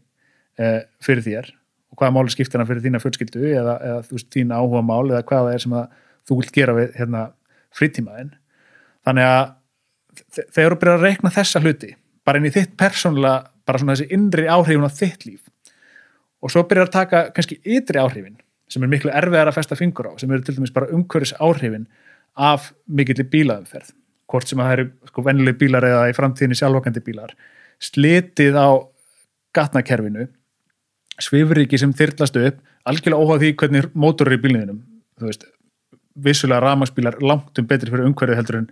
heldur en sprengirhefilsbílar og kannski sérstaklega dísilbílar, en þú ert alltaf að spæna upp einhverju malbyggi, þú ert alltaf að þyrla upp einhverju ryki. Og náttúrulega bara námugröftur eftir öllum þessum málmum og allt það, rafbílar eru enga veginn að leysa það. Nei, neyslan er svo sama hvað það varðar, þau byrja að taka þessa þætti með inn í reikningin, þau byrja að taka inn þessa lýðhelsu faktora sem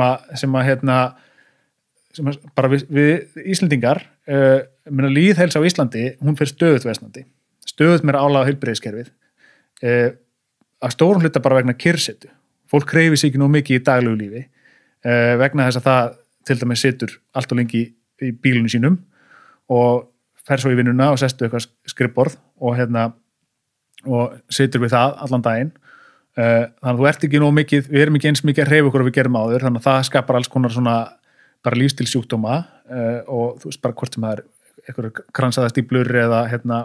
lungna vandamál eða stoðkerfis vandamál. Þetta kostar samfélagið heilmikla peninga líka. Við erum að sjá gríðarlegan vöxt í astmatilfellum. Loftgæði á höfuðborgarsvæðinu fyrir að Litla Borg og Reykjavík eru ætti að valda sem flestum verulegum áhyggjum. Þú veist, við erum að sjá aukningu í astmagreiningum á Íslandi. Þetta er alveg staðfest. Þetta er staðfest. Loftgæði eru slæm í Reykjavík. Á dögum, einhverjum sérlagi þegar aðstæður eru með þeim hætti að það er þurrt og það er sólríkt og ekki mikill vindur, þá er þetta bara eins og gamlaskvöld. Og þú sér það bara sjálfur að keyra á svona dögum. Spáði það á bestu dögunum og veður, sérstaklega á veturnar, þar sem margir náttúrulega eru á gróardekkjum eða nagladekkjum og það er verið að salta sem að eyða göttunum ennþá meira, þá eru gefnur út viðvaranir að börn og fólk sem mögulega einhvern svona öndunarfæra örðuleikum eigi að halda sig innandýra. Þegar sólin er þegar sólin er á lofti og það er bjartir og fallegi dagar, þá er bara svifryksmökkur yfir höfuborgin okkar. Auðvitað er hægt að leysa þetta að einhverjum hluta til með með þrífa götuna betur og allt þetta, en þau ert farin að taka inn alla þessa þætti, þú ert farin að taka inn tímaverðið þitt, kostnaðin við að eiga 1 eða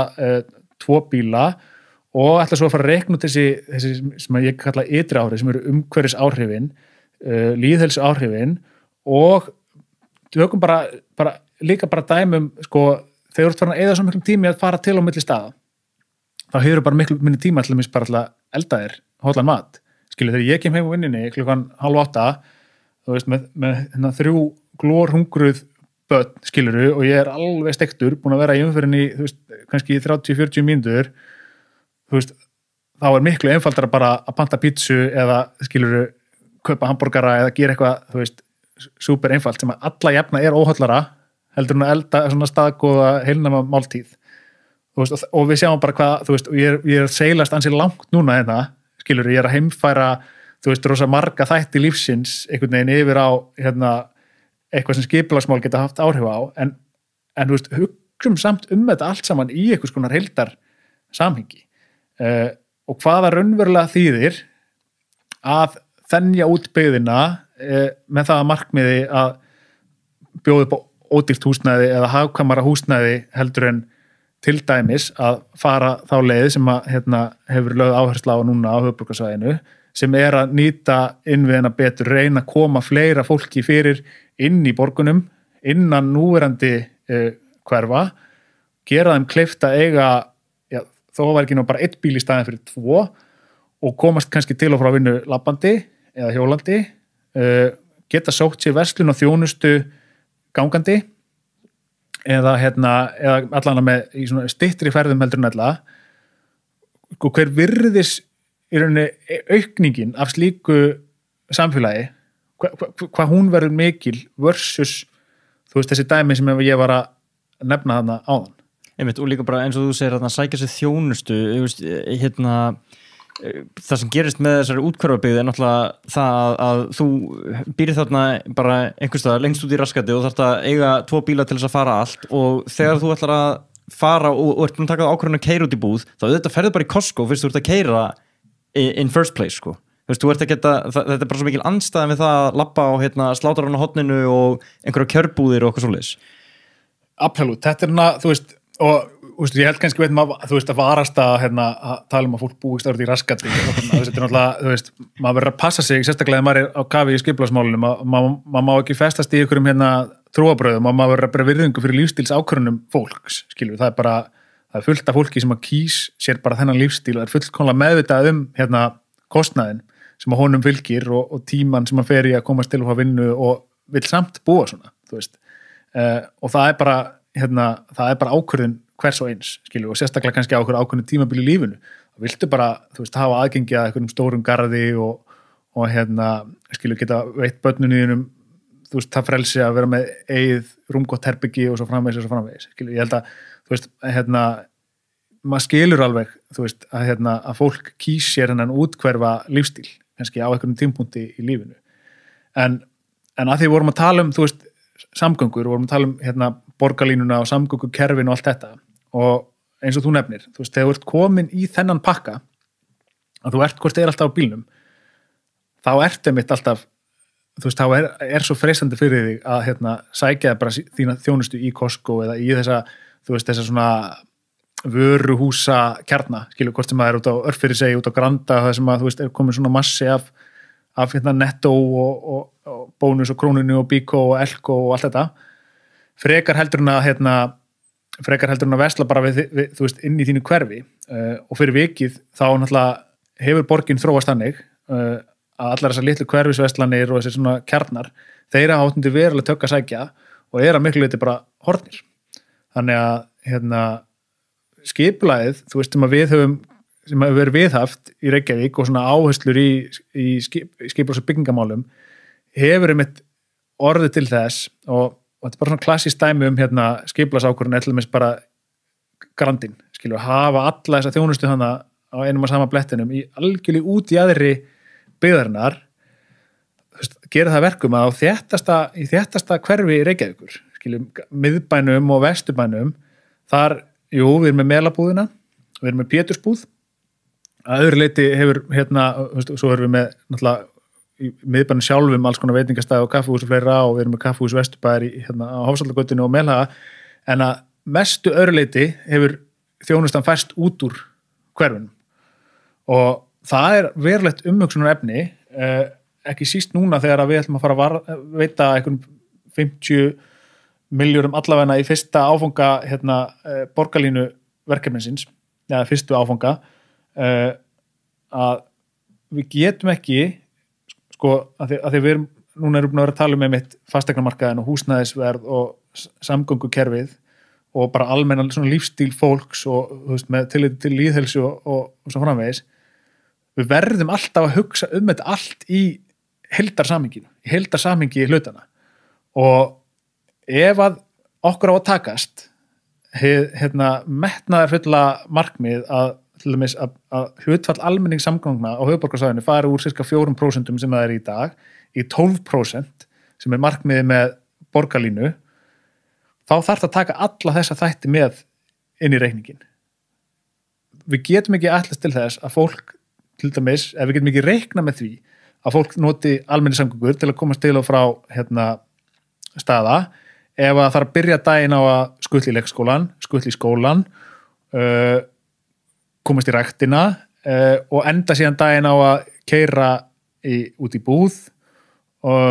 eða þú veist, eitthvað annað sem að bara þú gerir annarkvort fyrir eða eftir vinnu. Ef þú þarft að sinna öllum þessum erindum á bíl,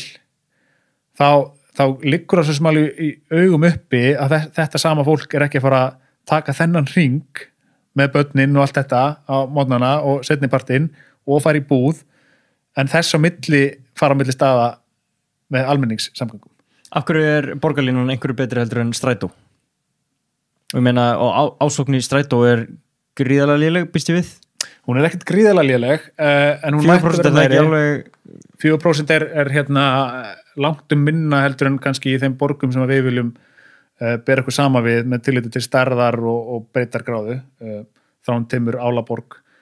þær eru flestar kannski í svona 10-12 upp undir 15%. Já, ok, það nú ekki meira en það. Nei, og við skulum heldur ekki gleyma því að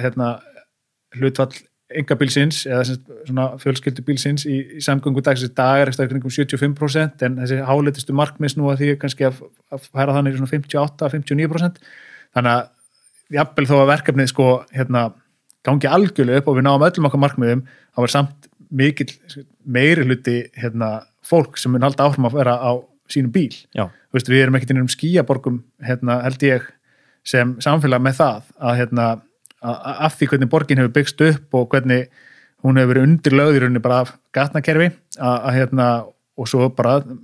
með tillit til bara þátta eins og veðurfars og fleira, að þá verður alltaf stór hluti fólk sem mun nýta sér bílinn til að komast til og frá staða. En sko,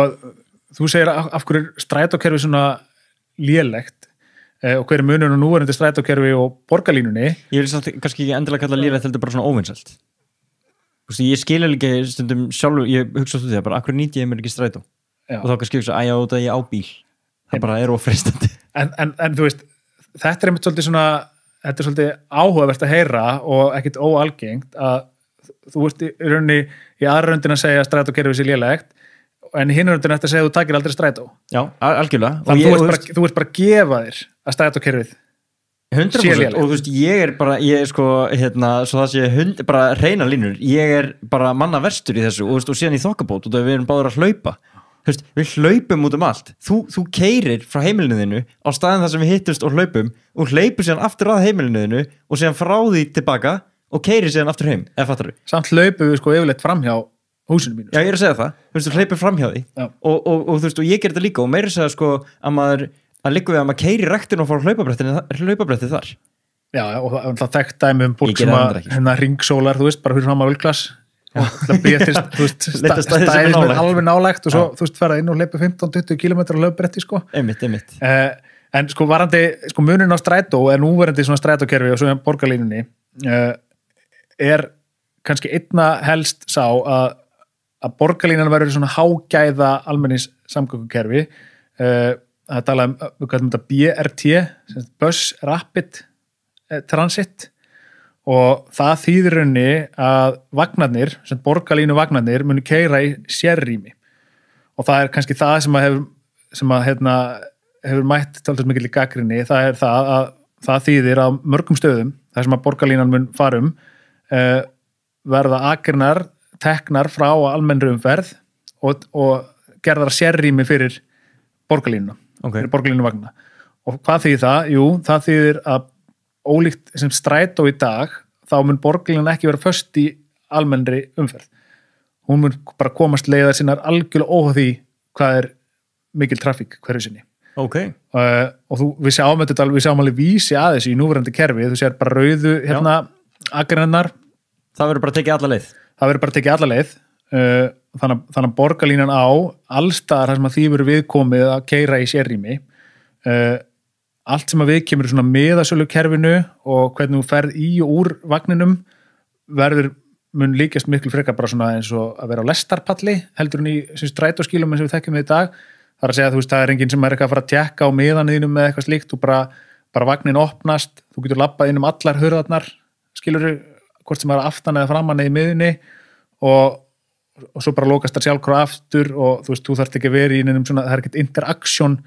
skilurðu við vagnstjóran eða neitt slíkt, skilurðu þegar þú ferð inn og úr vagninum sem bara svona eykur allt hagkvæmni og allt slíkt og það sem að kannski mun skipta mestum sköpum í þessu að færiðna að vera miklu tíðari þannig að þú getur bara gert það sem að kannski margir eiga erfitt með og þar á meðal ég sjálfur með strætókerfi í dag að við vitum aldrei almennilega hvenær næsti strætó kemur af því að hann fastur í umferð. Einmitt og maður bara mikið til æskuminningar á því að bíða eftir strætó bara heil lengi. Já, sem bara kannski kom aldrei og þú veist, maður hugsa með sig að max að vera að bíða 20 mínútur en svo verður það kannski 30 eða 35 eða þú veist, það bara allir þessi þættir sem að ég held að svona fæli mikið af fólki frá því að nota almenningssamgöngur. Þessu verður öðruvísi hagað með borgarlínuna vegna þess að hún verður á stærstu leyti í sérrými þar sem að önnur umferðmunurinn ekki hafa áhrif á þessa vagna og þannig að þeir koma bara með ákveðni tíðinni á háanna tímum niður í allt 5 mínútna fresti. Okay. Þannig að þú getur bara alltaf reytti á það, ég labba bara á næsta borgarlínustopp, skilur við, og þetta vagnandi munurinn fara eftir þessum svona stóru ásum á í höfuðborginni. Það að segja, þú veist, Hafnarfjörður, Kópavogur, niður í bæ, Mosesbær og niður í bæ, svo tenging yfir, þú veist, Kársnesið, skilja þannig að Og brúin verður sérstaklega gerð fyrir, hún verður ekki leyfileg fyrir almenna bílaumferð? Nei, það stendur til að byggja sér brú við Fossvoginn sem tengir á Kársnesi við Nautólsvík eða Öskjuhlíðina. Hún verður eingöngu fyrir almenningsvagna, strætisvagna og borgarlínuna og svo bara hjólandi og gangandi. Verður strætisvagnar alveg, þeir verður ekkert skertir út af borgarlínuna eða eitthvað? Þeir munur bara svona aðlagast þessu borgarlínukerfi og þannig að þú veist, inn í hverfunum sjálfum þá verða þessir svona hefbundnu strætóar, þú veist, og sem að munu þá keyra samkvæmt svona þessum leiðarkerfi sem við þekkjum í dag. Þannig að þú veist, fyrir marga verður kannski dagurinn þannig að þú ýmist sko hjólar eða lappar eða tekur venjulegan strætó að þínu borgarlínustoppi og svo tekur borgarlínun alltaf að fara á milli þú veist, þessara borgarhluta og væntingarnar standa svolítið til þess að borgarlínan bara kemur einfallega hraðar á milli A og B. Já, verður bara fýsilegri kostur. Hún verður bara fýsilegri kostur og það náttúrulega það sem þetta stendur í rauninni allt og fellur með náttúrulega að þú bara komist eins hratt á milli staða á kostur og það það sem þetta snýst allt saman þú veist, samgöngu kerfið, þú veist, það snýst bara flutningsgetu að koma fólki eins hratt og örugglega á milli staða og borgin okkar þannig byggðu upp að við erum eins og þú sér bara og við erum tíðrætt núna í þessum þætti, það massin af fólkinu að fara úr austurhluta borgarinnar eða úr Hafnarfirði Garðabæ inn í miðborgina sjálfa, inn í vesturhluta borgarinnar á mótnana og svo aftur tilbaka á kvöldin og ef þú getur komið hluta af þessu fólki sem bara alltaf í þessu, fram og tilbaka á hverjum einasta degi, ef þú getur komið þessu fólki inn í þessa massasamgöngur eins og borgarlínuna eða bara strætó þá gefur augaleið að bílum mun fækka á götunni og það mun liðka rosalega mikið til fyrir aðra umferð. Þannig að þetta ætti að vera svona win-win situation. Þannig að þeir sem að hafa hvað mestar áhyggjur af því að borgarlínan og þetta verkefni muni þrengja að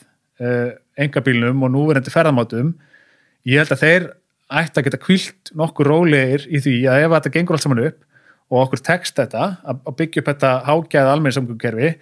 þá verður bara ennþá þægilegra,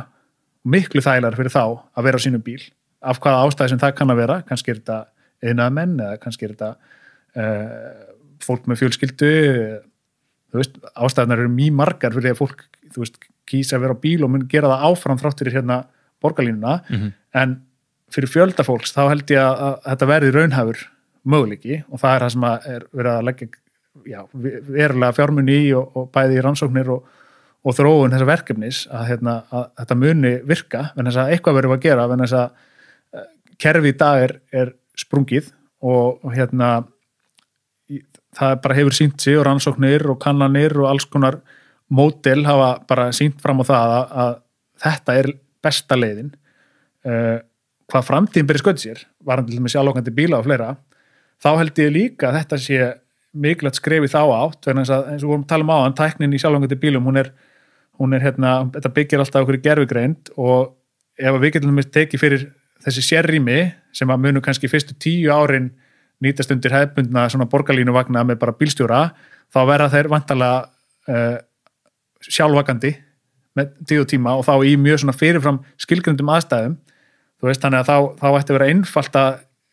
þróa þessa sjálfvakandi tækni í þessum sérrýmum, það sem eru kannski færri óvissu þættir heldur en í almennri umferð og svo jafnvel þegar framlíða stundir þá munu sjálfvakandi enga og jafnvel deili bílar geta nýtt sér þá þessi rými líka og þróunin verður hraðari heldur en ella vegna þess að stóri faktorinn, komum við alltaf aftur á sjálfvakandi bílum, en stóri faktorinn sem sjálfvakandi bílum er að þeir munu aldrei ná því svona, við munum aldrei ná fram þeim breytingum sem við vonumst til með sjálfvakandi bílum fyrir að allir bílar eru orðnir sjálfvakandi og þeir eru allir farnir að tala saman og það er engin svona human error, það er engin mannlegi breyskleikar sem að í rauninni hafa áhrif á kerfið, bílarnir eru bara sem einn maður, sem ein stór samtengt gervigreind og best af öllu ef við náum fram þeim viðhorfsbreytingum sem að þarf til að fólk hætti alltaf eiga bíl sjálft og þá ættu sjálfókandi bílar, hvort sem það verið til 5 ára, 10 ára, 15 ára, 20 ættu að hafa möguleika til þess að draga úr núverandi bíleign kannski 90%. Já, síðan náttúrulega geggjaða punktur í þessu finnst mér allan og þetta var svona smá, eins og maður segir, paradigm shift þegar ég áttum á þessu að það er allir að tala um bara hvað frelsið er gott við engabílinn og ég vil hafa frelsið til að fara á mínum bíl út um allt eða bara gera þetta og ég náttúrulega kýst það sjálfur eins og staðan er í dag. En síðan líka okkur frelsið í því að hafa annað val heldur en engabíl.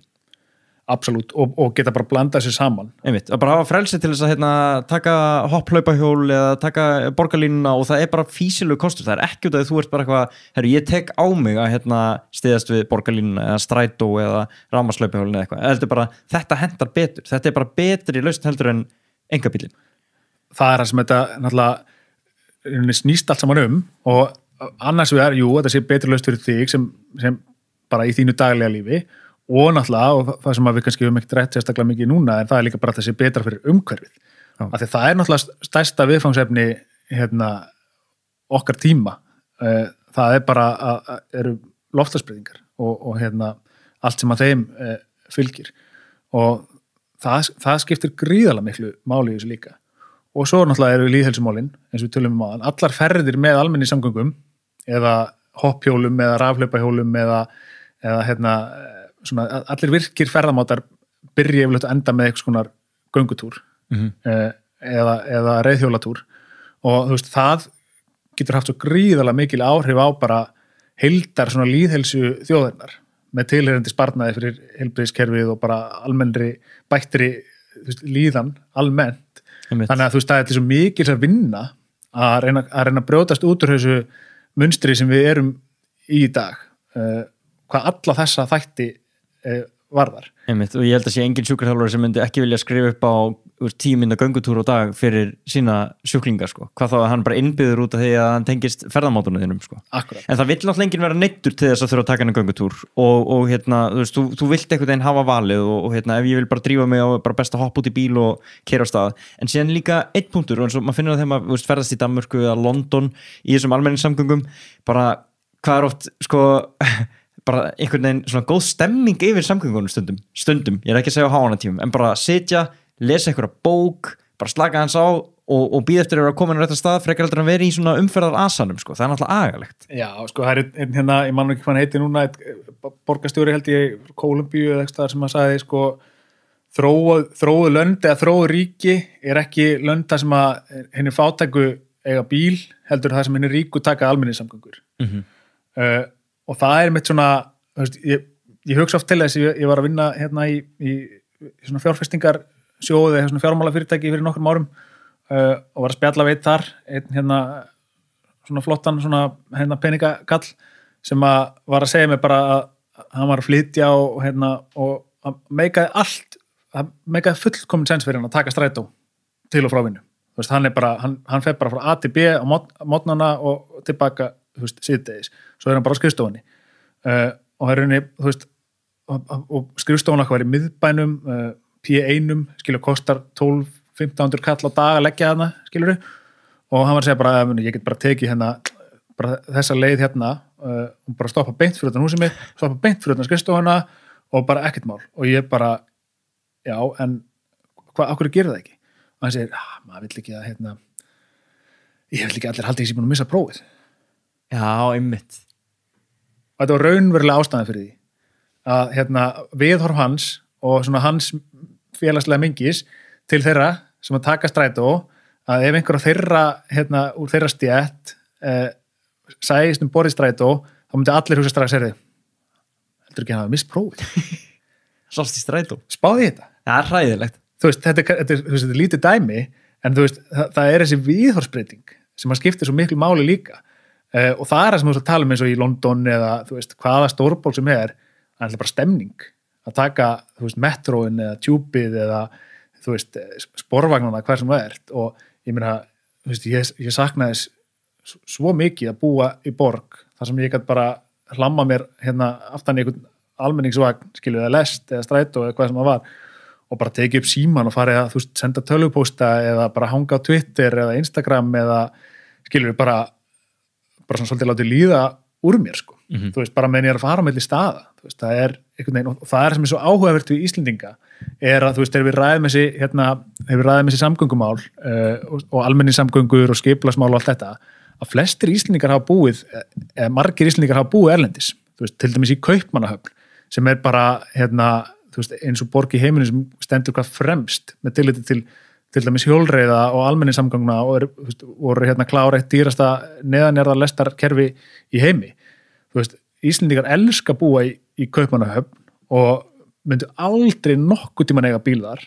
Þrátt fyrir þeir vita alveg að það getur verið skýta veður í Kaupmannahöfn, skilur sérstaklega yfir veturinn. En svo koma þeir heim og þá er þetta ekki eins og inn á radar að nýta sér almenningssamgöngur eða þú veist, þeir eru bara komin á bíl 1 og síðan 2 bara, þú veist, bara á nokkrum vikum eða hérna, mánuðum, sko. En við verðum að takla það. Ég meina, þú veist, maður vaknar á vetrarmorgni, það er dimmt, það er ískalt, það rignir á hlið eða snjóar á hlið og það blæs.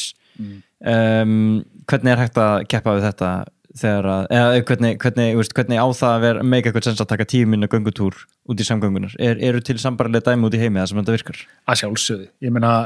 þú veist, í Toronto verður svo hrottalega kalt. Eru þeir ekki með neðanjarðar borgirnar eða? Jú, reyndar, sem er samt svolítið svona badsins tíma, þú veist, fólk vill bara vera ofanjarðar, sko. Nei, mér finnst bara áhugavert, sko, hvort það var ekki Toronto. Jú, Toronto og Montreal og svona nokkra norður-amerískar svona borgir, sérstaklega austuströndina sem að verður mjög kalt, það er hérna... Bara mjög, við erum að tala um bara -30. Já, -30, kannski bara í 6 vikur straight eitthvað. Þú veist, það er svo kalt að þú getur alltaf dreigð andan stundum, sko, og þú veist, það er líka vindur og snjór og þú veist, allt þetta, þú veist, fólk bara klæðir sig vel, þú veist, og þú veist, þetta argument nákvæmlega að veður á Íslandi sé svo langt verra heldur en annars staðar í heiminum, þú veist, það stenst ekkert skoðun, þú veist, það er ekkert eitthvað mikið skárra veður í Bergen rignir, þú veist, 230 daga á ári eða eitthvað, Þrándheimur Noregi með 15% hlutfall almenningssamgangna, svipaða stærð og höfuðborgarsvæðið, skýta veður þar líka, drullu kalt á veturnar og hundleðilegt ofta á sömurinn, auðvitað fá þeir kannski fleiri góða daga, en svona þetta, þú veist, ég skil alveg þetta veður argument og ég meni ég er bara eins og hver annar hérna Reykvíkingur, skilur við bara fyrsta val hérna þegar skýta veður er bara hvað maður langar í hérna inn í hérna hlýja bíl og bara þú veist, ég hef alveg börnin mín líka þannig upp, skilur að bara, þeir bara sittast við bílinn á mótnana og hann inn í bílakjallara eða búin að forhitta sig úti og það bara sæti sér inn í gangi og hitt í stýrið og hvernig hann ætlar að keppa við þetta. Auðvitað er það erfitt, en þegar þú byrjar að taka inn alla þessa þætti sem við vorum að ræða áðan og svona viðhorfi í samfélaginu fer að breytast og að þessi kerfi, skilur þessi almenningssamgöngukerfi og örflæðiskerfi og þessi innviðir verða betri, þá hægt og rólega, þá byrjar bara alltaf að meika og meiri sens fyrir þig að sleppa bílnum. Getur vel verið að koma dagar, það sem að þú segir, þessir dagar sem allir virðast einhvern veginn nota sem dæmi, það sem að bara er haglél á hlið og þú veist, skafrengur og snjór, en glemdu því ekki að þú veist, á slíkum dögum, þegar veðrið er hvað allra verst, þá er einkabíllinn líka algjörlega vonlaus samgöngumáti, sko. Þá bara fyllist allt hérna af einhverjum smábílum á lélegum dekkjum sem að stípla allt og þú kemst hvorki í lönd né strönd, sko. Þannig á þessum dögum naglaskipti og eitthvað, dekkaskipti og öllu sem að því fylgir, þú veist, á þessum dögum þar sem að veðrið er raunverulega sjúklega vont, þú veist, þá er bíllinn heldur ekkert frábær kostur, sko. Þú veist, nefnum sér bara á einhverjum fjallajeppa, þú veist, sem að bara er alveg ákveðin stemning, en þú veist, láttu mig þekkja það, en það meikar náttúrulega engan sens fyrir hina 350 daga ársins, eða hvað það er, sko. Þannig að, þú veist, og ég meina, það er oft gott að skoða til dæmis bara í Kaupmannahöfn þegar það var að gera strikið að göngugötu. Þá var þessi nákvæmlega sama umræða í gangi í Danmörku. Bara við erum ekki niðri við, þú veist, Miðjarðarhafið, skilur, hérna bara verður ógeðslega kalt og dimmt og blautt á veturnar og þú veist, ekkert gefið að verið frábært veður á sumrin, hérna menn allt deyja út ef þessari götu verið breytt í göngugötu. Þetta er umræðin í Kaupmannahöfn fyrir sko nokkrum áratugum síðan. Og sama umræða hefur átt í stað þar alla hjólastígana og hjólarhraðbrautirnar og þú veist, fækkun bílastæða og allt þetta sem að fylgir svona þessum sársaukafullu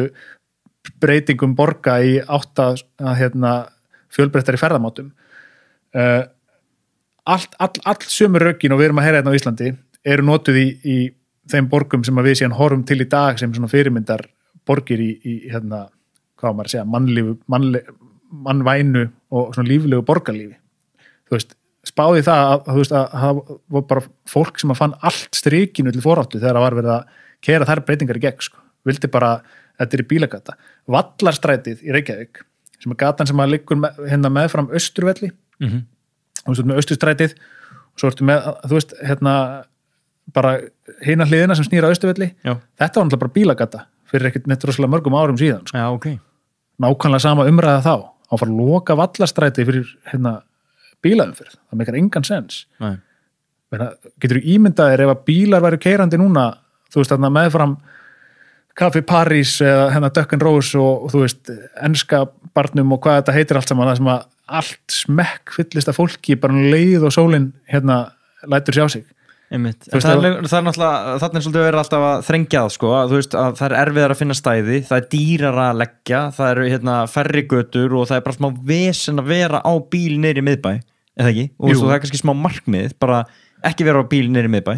og síðan er einhver áformum það að búa til bara bíllaus hverfi, eða ekki? Og það ekki vera þarna upp á höfðanum eða eitthvað? Miklu leyti verður erfitt að vera á bíl þar. Já. Er það ekki líka bara eitt sterkasta útspilið sem, eða bara eitt svona, hvað segir maður, vopnið í baráttunni, nú er ég líka að tala eins og ég sé einhverju baráttu, ég er enga veginn, ég er bara svona ég er bara að horfa á þetta út frá sko því sem þú ert að segja, en auðvitað bara, það verður að búa til aðra físilegri kosti. Sko,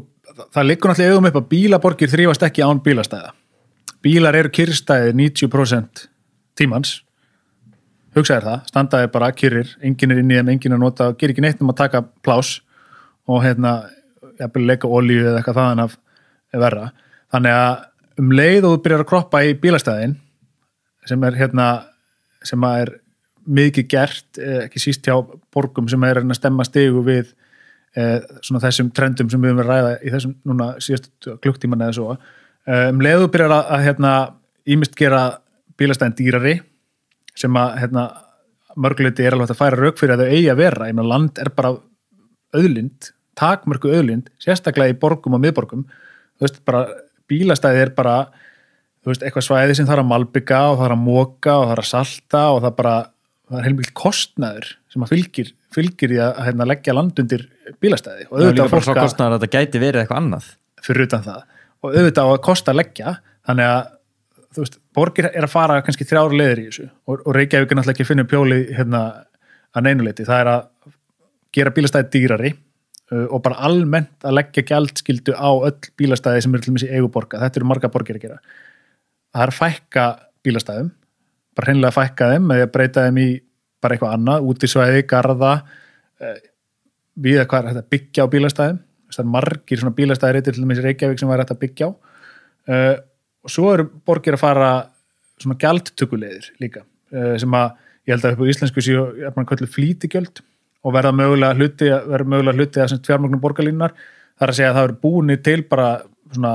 svæði það getur á London, Oslo, víðar þar sem að þú ferð bara inn fyrir svona ákveðna svona tollmúra ef svo má segja þannig að bara legu ferð á bíl inn fyrir einhvern ákveðin hérna radius þá þarftu bara að borga fyrir það sko. Þannig að þú ert bara rukkaður þannig að þú myndir kannski borga eitthvað ákveðið þegar þú kemur hvað maður að segja, vestu fyrir Grensásveg svo borgar kannski eitthvað aðeins meira þú ert komin vestu fyrir Kringlumýrarbrautina kolli komin kannski vestu fyrir Lækjargötu bara í miðbæinn sjálfan þá er það bara mjög dýrt þannig að þá er sko bæður dýrt að bara fara á bílvanga yfir höfuð og svo eru bílastæðin sem eru þegar á skortnum skammti rándýr líka þá náttúrulega erum við komin með borgarumhverfi þar sem er bara ekki físilegt lengur að vera á bíl, en það er bara orðið dýrt. Þetta er náttúrulega einn svo kallað aðför. Þetta er það sem að margir vilja kalla aðförina að einkabílnum en eru þetta bara þessi leið að fækka bílastæðum og svona fara í þessa gjaldtöku hún er þetta bara eitt verkfæri af mörgum og það er það sem við þurfum alltaf að hafa hugfast þegar kemur að skipulagsmálum og þessum hugtökum eins og þéttingu byggðar aðförina að einkabílnum þetta er allt bara svona ákveðin verkfæri og ekkert þeirra er fullkomið, ekkert þeirra kemur án ákveðina galla, það er ekkert fullkomið að þétta bara endalaust byggð, auðvitað bara eigur það álag á þá innviði sem að fyrir eru, stundum fram úr hófi, ekki síst kannski, umferðargötur og fleira, þetta hefur allt svona, þetta er ákveðið jafnvægi sem þarf að reyna að ná fram og við getum heldur ekki, tekið öll bílastæðin eða gert gjaldskylduna þannig að það sé fara síðan bitna á þeim og það er kannski það sem við erum ekki búin að tala neitt í þessum þætti sem er bara svona félagslegt jafnrétti og svona ákveðin svona jafnaðar sjónamið. Við megum heldur ekki byggja upp borg þar sem að hinn efna minni eiga sér einskis von. Það sem að allt sem að við kemur einhvern veginn innviðum er orðið svo kostnaðarsamt að þeir sem að hafa ekki mikið með handana sem er bara fólk á öllum aldrei en kannski ekki síkt ungt fólk og stundum eldri fólk líka að þeir get ekki komist verða sinnar borgina og í því tilliti náttúrulega eru almenningssamgöngur svona mjög vanlegur kostur bara til að auka jöfnuð í samfélaginu og svona kannski tækifæri fólks almennt að þá verðum við að hafa almenningsinnviði við erum að hugsa svona gæðin í umhverfinu gæðin í borgarumhverfinu og að sem flestir hafi aðgang að svona sameiginlegum gæðum okkar sem að eru þetta bara miðbærinn og skiluru borgarbókasafnið og allar þær stofnanir sem að þú finnur í miðbænum, söfn og stjórnsýslu, þjónustu hús og ráðuneyti og svo framvegis. Þannig að við erum að passa okkur líka á því að tryggja það að búi ekki til eitthvað svona elítu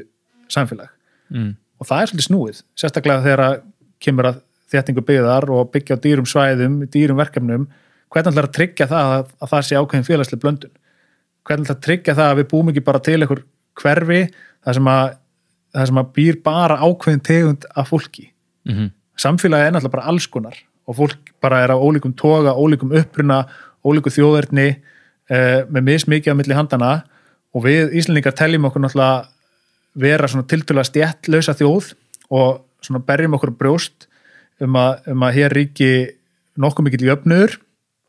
og við sjáum það bara við horfum á pólitíkina jú, það er að rífast pólitík á Íslandi en svona í grunninn það er engir öfga hægri flokkar eða öfga vinstri flokkar skilur, hér er svona, við búum þetta bara við gríðarlega mikil almenn lífsgæði á Íslandi og við viljum halda því þannig þannig að við þurfum líka að passa það þegar það kemur að skipulagsmálum að við sem ekki búa til eitthvað slömm í jaðrinum og svo eitthvað svona elítu samfélag í kjarnanum og þá ertu bara komin bara í hardcore pólitík. Hvernig ætlar að tryggja að það sé ákveðin svona félagsleg blöndun í öllum hverfum og í öllum verkefnum og að gæðin færist ekki á hendur einhvers fámenns hóp sinna efnameiri. En þetta það sem gerist með Reykjavík eins og við tölum í byrjun að bara Reykjavík var orðin svolítið bara einhver farsóttar bara kreðsa og fólk bara fór úr borginni og út að það hafði peninga til þess og byggði sér sitt eigið hús bara burt frá öllum líðskröðunum. Á tímabili var þetta þróunin að henni efnameiri færðist út fyrir borginnar og henni efnaminni verið einhvern veginn eftir síðan það sem svo áhugavert og umhugsunarvert á síðustu kannski 2-3 áratugum hefur svona endurreist borgarinnar farið á stað eða átt sér stað. Það að segja dæmi hefur snúist svolítið við. Þannig að allt í einu er orðið sko, meira freistandi að búa inn í borgunum og ensku er þetta kallað gentrification sem að íslensku myndi kannski útleggjast sem miðstjættarvæðing eða eitthvað slíkt. Að hverfin og við sjáum þetta til dæmis bara í Berlín ágætis dæmi, Prenzlauer Berg Kreuzberg, þetta svona gömul svona hálfgerð fátækra hverfi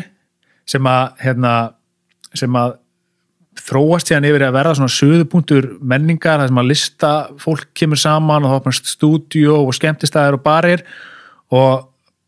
þegar það gerist þá allt í einu ríka fólkið í útkvörunum hugsa það er miklu meiri stemning í þessum hverfum heldur en í þessu hverfi sem að ekkert er og það byrjar að færa sig aftur inn í borginnar þannig að það hefur orðið svona shift á síðustu kannski 2 áratugum í eiginlega öllum svona vestrænum þróuðum borgum þar sem að fasteignaverð miðsvæðis hefur rokið upp og þessi hverfi sem að framan af voru byggð upp af bara einhverjum þú veist svona kreatífu listaspýrum og menningarlega þengjandi fólki það sem að þessi sama fólki í bland við síðan bara svona kannski efnaminni hópa hefur hægt rólega verið bólað út úr hverfunum og þau hefur verið tekin yfir aftur af hinum efnameiri og þetta er risastórt vandamál í mjög mörgum borgum og einhverju leyti sjáum við þetta kannski eins og með allt á Íslandi við sjáum ekki allt í sama mæli og annar staðar ágætist dæmi þetta til dæmis bara skuggakverfið í Reykjavík turnarnir stóru sem einhvern veginn þú veist, koma á jörðinni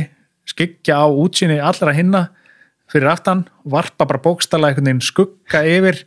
þú veist, miðborgina og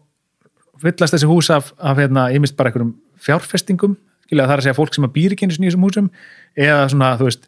efnameira fólki sem vildi komast aftur í miðborginum eins og það komið leið á útkvörunum. Hvernig kom það til að fólk byggði þessa turna alveg við sjóun?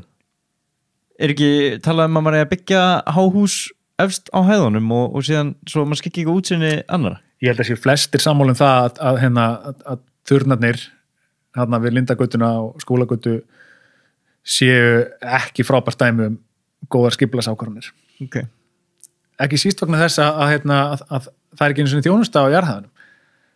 Það er ekkert, þú veist, þetta skapar óbáslega lítið mannlíf. Þetta er bara, þú veist, miklu lítið íbúar þessara húsa, ég held að kannski ekki alhafa þá alla, en þetta er kannski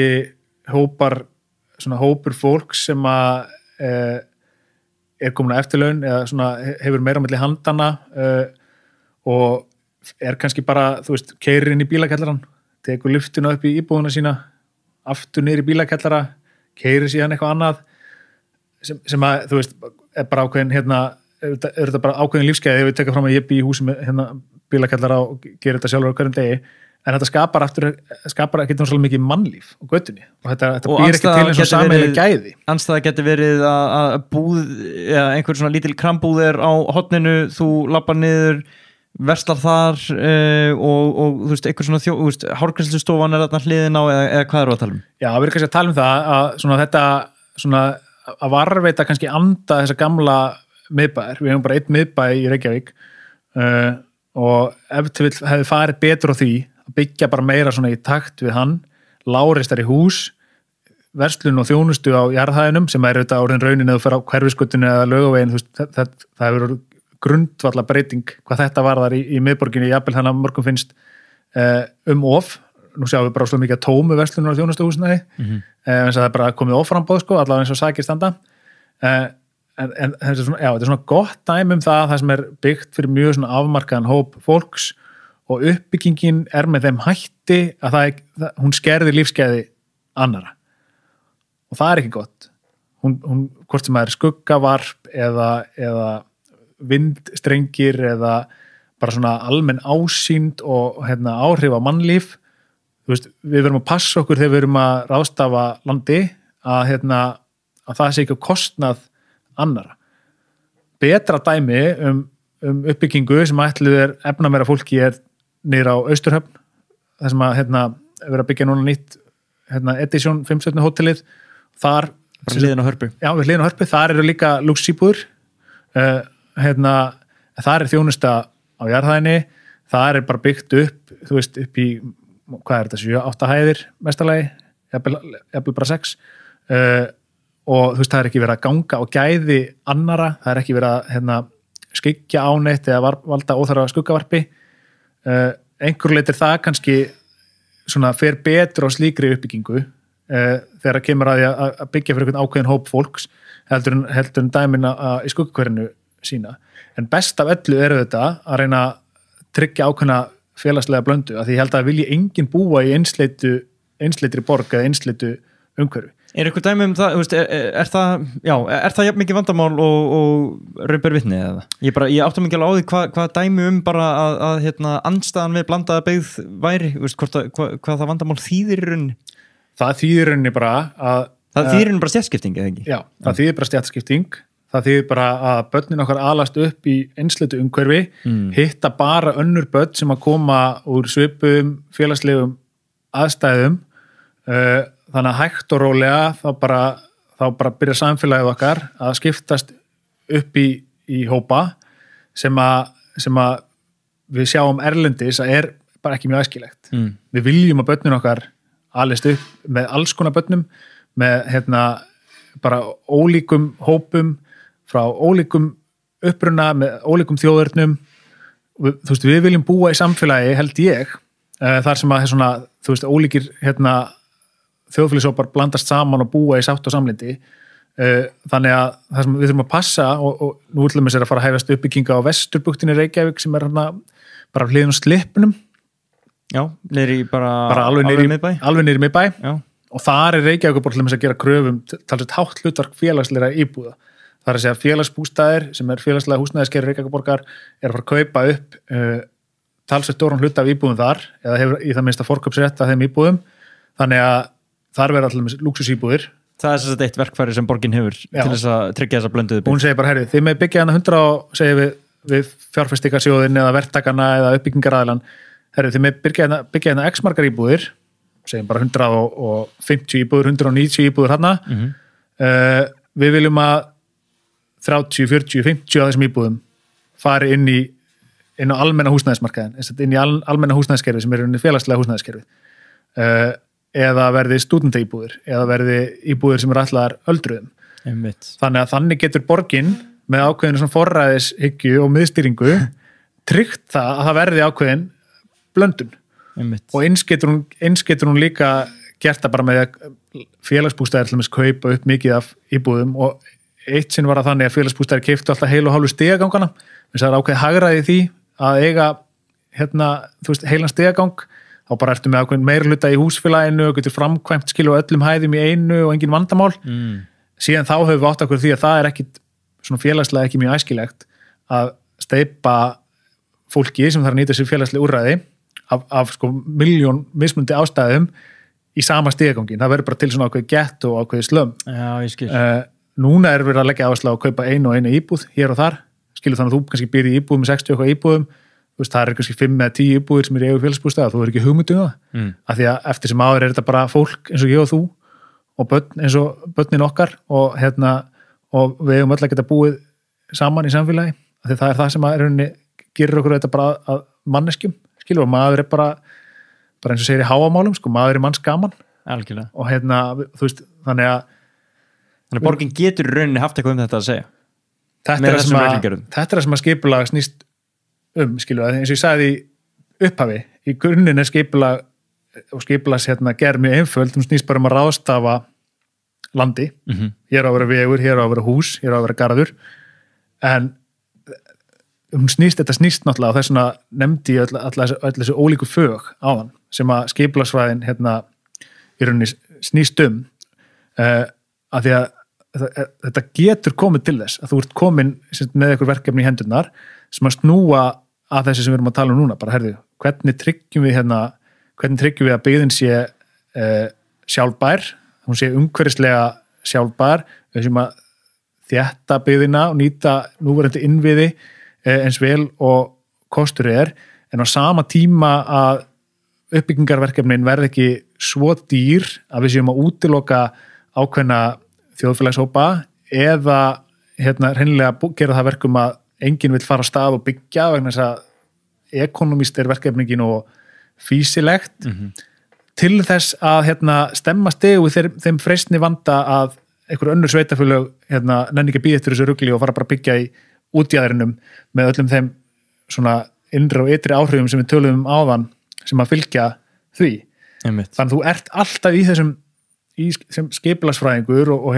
við skipulagsgerð, þá ertu alltaf einhvern veginn að stíga þennan jafnvægisdans á milli allra þessa þátta,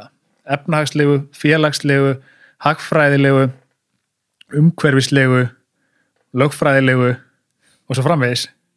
þátta til að byggja upp samfélagið og búa til borg sem að síðan á endanum á að vera skemmtilegu staður til að búa á. Já, og svo maður tala nú ekki það og líka bara, þú veist, eins og ég var að segja við á hann byrjum að taka upp, bara að horfa á og þú sýndir mér þetta myndina frá Bólstaðarhlíð, þú veist, stendur maður bara eitthvað staðar í borginu og eina sem maður sér bara malbygg, bílastæði og bílar. Já. Og það er bara svona, þú veist, krakkar hafa valla smá pláss til þess að fara út á gangstéttina og það þarf helst einhverju að vera að fylgjast með þeim, sko, það bara allt gert einhvern veginn fyrir bíla og ég, þú veist, þetta er eins og, maður getur oft verið svo blindur á þetta, stundum ég út að hlaupa og ég fuss og sveiði einhver bíl lagður upp á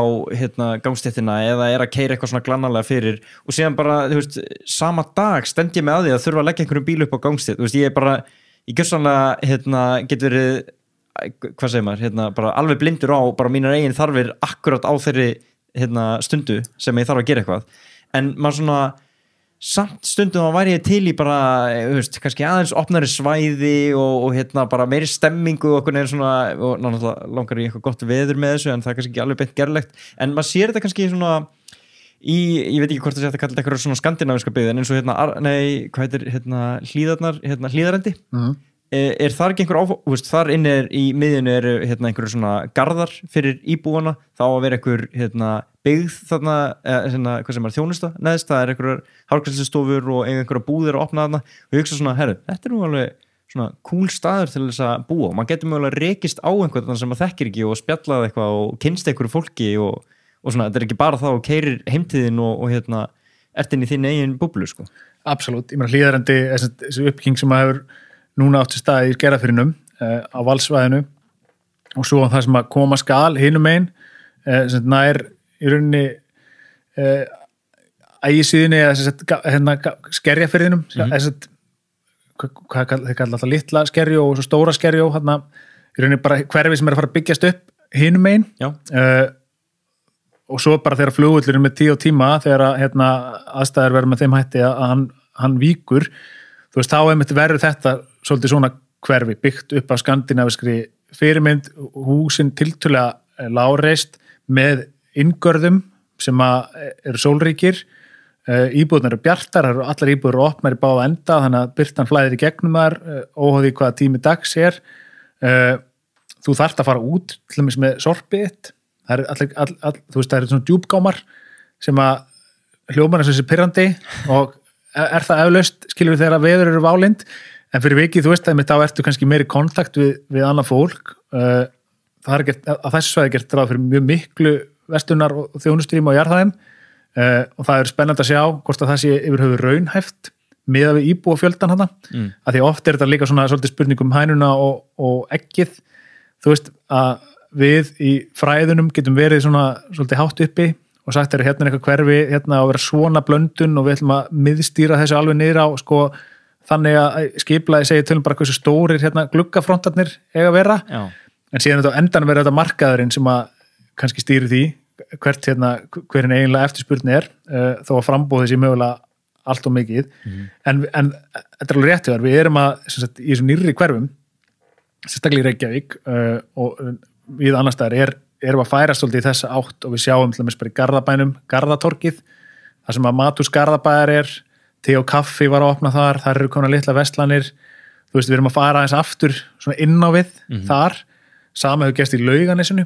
mjög skemmtilegu hverfiskjarni að myndast þar upp á nýtt, þú veist sem að pilsumeistarinn og frú Lauga og kaffi Laugalækur, Vesturbærinn aftur með þetta melabúðuna svona ákveðið akkir þar og svo kaffihús Vesturbæjar, þú veist þannig að við erum sundlaug náttúrulega og það náttúrulega lykilfaktor öllu svona skipulagi og svona hverfisstemningu í Reykjavík þannig að við erum svolítið að færast aftur í þessa átt sem ég held að sé algjört lykilatriði en að því þú vorst að tala þú veist þetta að þú vorst að þegar þú ert út að hlaupa þá vorst alveg brjálaður yfir því að þú stoppir ekki fyrir þér eða er að leggja fyrir þig skilur, þú samt ertu bara út að hlaupa sko, ímyndaðir ef þú værir bundin við hjólastól eða eitthvað slíkt sko, þú veist bara hvað þessi mál, hvað þetta skiptir raunverulega miklu máli og eins bara eins ég voru að segja áðan skilja, ef maður tekur bara einmitt gott dæmi Hlíðarnar, ég ólst upp í Bólstaðarhlíð það er gríðarlega breið gata með bílastæði beggja vegna og svo einhvern veginn svona götukassa eða skilur við svona gatan sjálf er svo breið að það getur haglega rúmast sko 2 akreinar líka í báðar áttir spáði líka bara hvað þetta er dýrt, ekki bara vegna þess að vegna þess að þú veist það þarf að